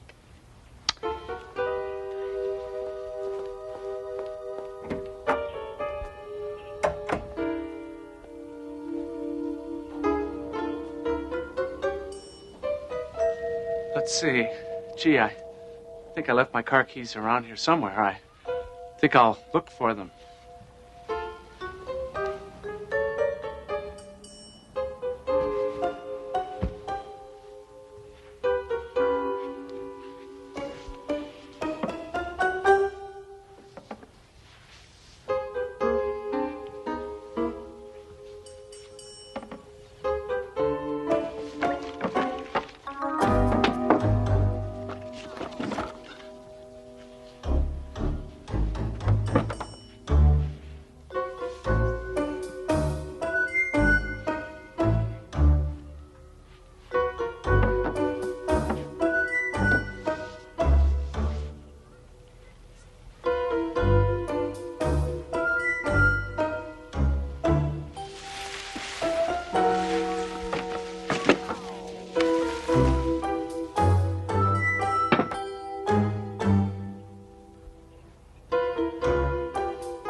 Yes?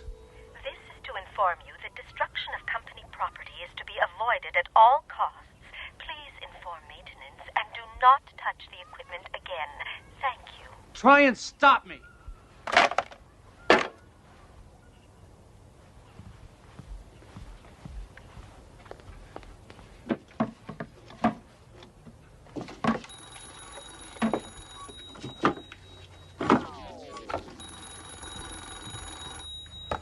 Hello. You were warned.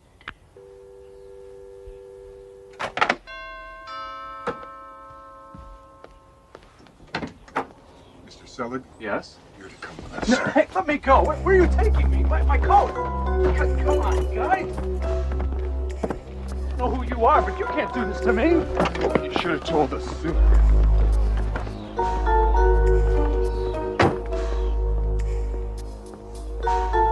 Well, you've gone and done it now, haven't you? Done what? Where are we going? There's some very big trouble, I'd say. Yes, some very serious trouble indeed. Smile at the birdie, Mr. Selig.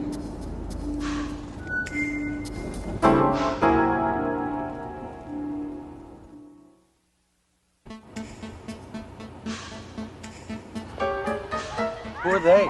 Fans. Whose? Yours. Now that the secret's out, they can all come out of the woodwork. All those hormones repressed for 5 years. Disgusting, isn't it? Well, they rip the clothes right off you in a second, just like that. Do you really think so?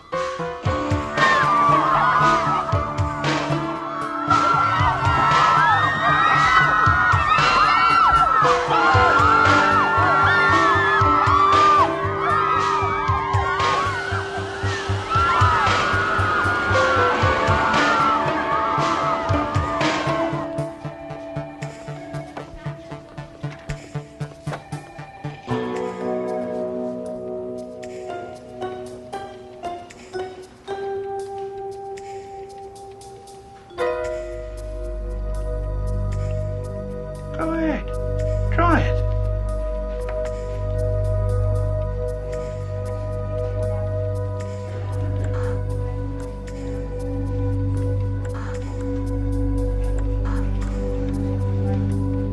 Typical, isn't it? All these channels, nothing interesting on.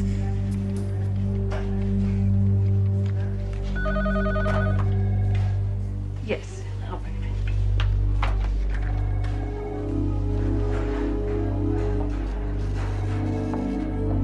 If you please, Mr. Selleck, this way.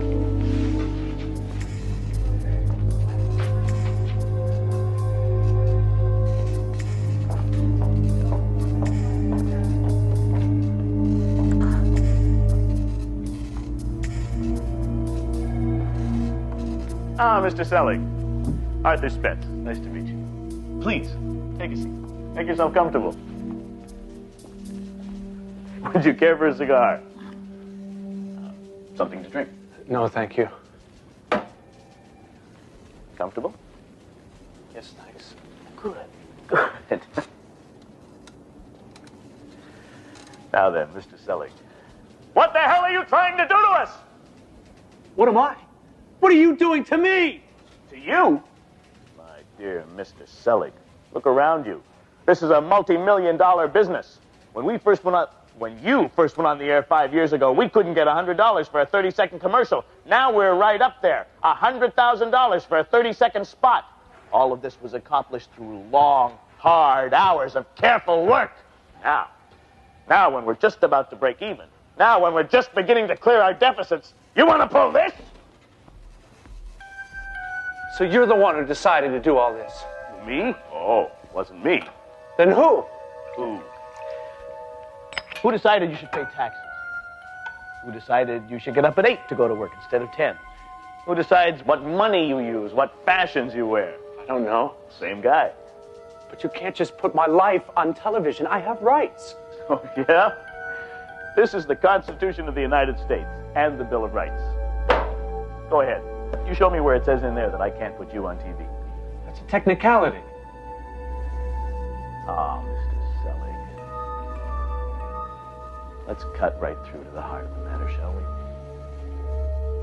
During the past 5 years, you have become an institution on American television. People like you. I like you. Hell, I watch you play bridge every Friday night with the Clearsons.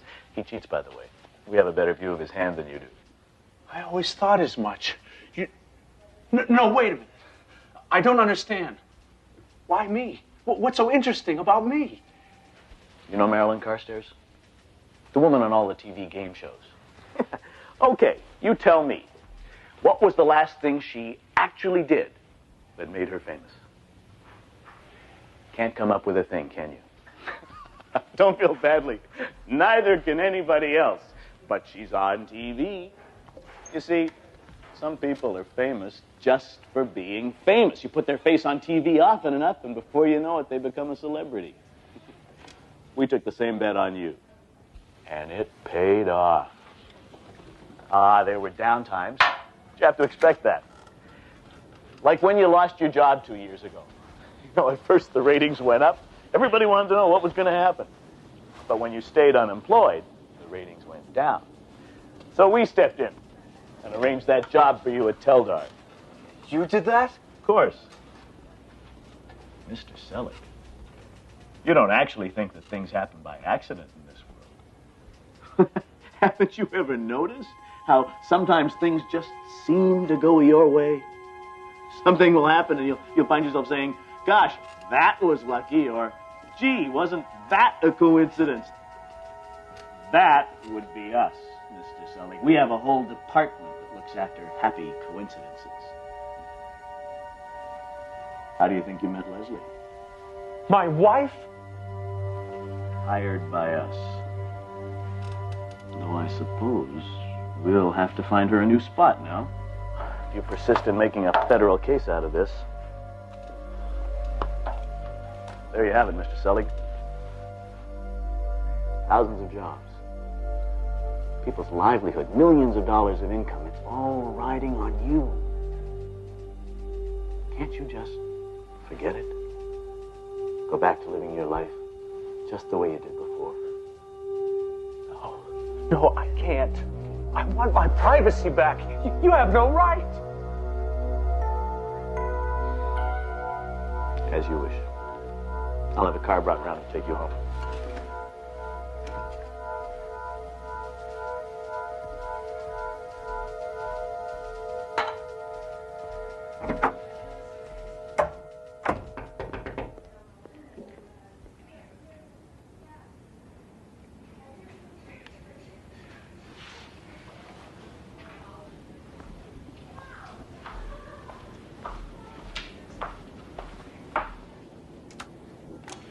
Can I help you? It's you, isn't it? Oh, Mr. Selleck, I'm your biggest fan. I watch you all the time, and I think you're just wonderful. Thank you. Oh, can I have your autograph? Oh, no, please. Well, I guess it couldn't hurt. It's all over with now anyway. I want to have a baby. I beg your pardon? Oh, then a lock of your hair. No, Oh, Jack! No, I think maybe you better go. Oh, please, Mr. Selleck, I've come all this way. Please.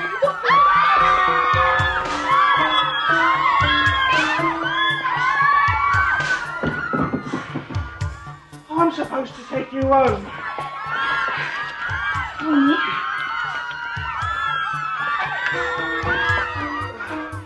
I'll have to go out the back way. And I want you to know I got sacked because of all this. 2 weeks' notice and out. Just as cold as you please. I'm sorry. I didn't mean to cause you any trouble. I wish there was something I could do. You just did. Come on.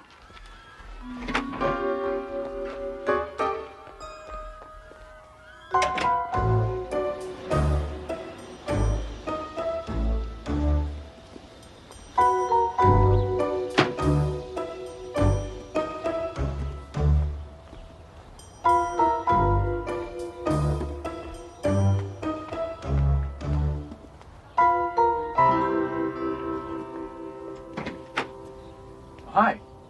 Come on in. I was just going over the fan mail. I had no idea so much had been collected. The gifts, offers of marriage, it's amazing. I just came to drop this by. It's a check. Back pay for the last 5 years. Oh, yes, they always intended to pay you. They just kept it in a trust fund until you either found out or the show got cancelled. But it's a lot of money. Hmm? Yes, I suppose it is. What are you doing? Company equipment. Not needed around here much more, is it? Now the show's been cancelled. Now that you know, it's not much fun anymore, is it? And it's really over? Sorry, not my department. But the money, the women. You wanted your life back, just the way it was, right? Well, that's what you've got. And I hope you're satisfied. I'm sorry about your job. Yeah, well, that's the way it goes. Thanks, so. Guess that makes 2 of us. It's funny, I was just getting used to it. Yeah, well, not much can be done about it now, I suppose. No, I suppose not. Here.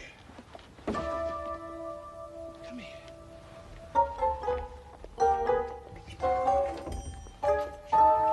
Look, I was thinking, if you were the guy in charge and I were you, what would you do? Maybe you'd just tell me I was off the air, so I'd think I was, but I'm really on television without knowing it. This way, I'll go back to acting normal, which is what everyone wants in the first place.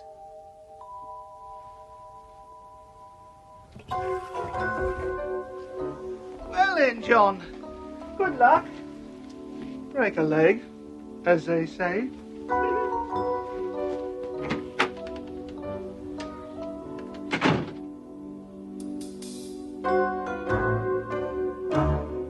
My, but isn't it a wonderful day?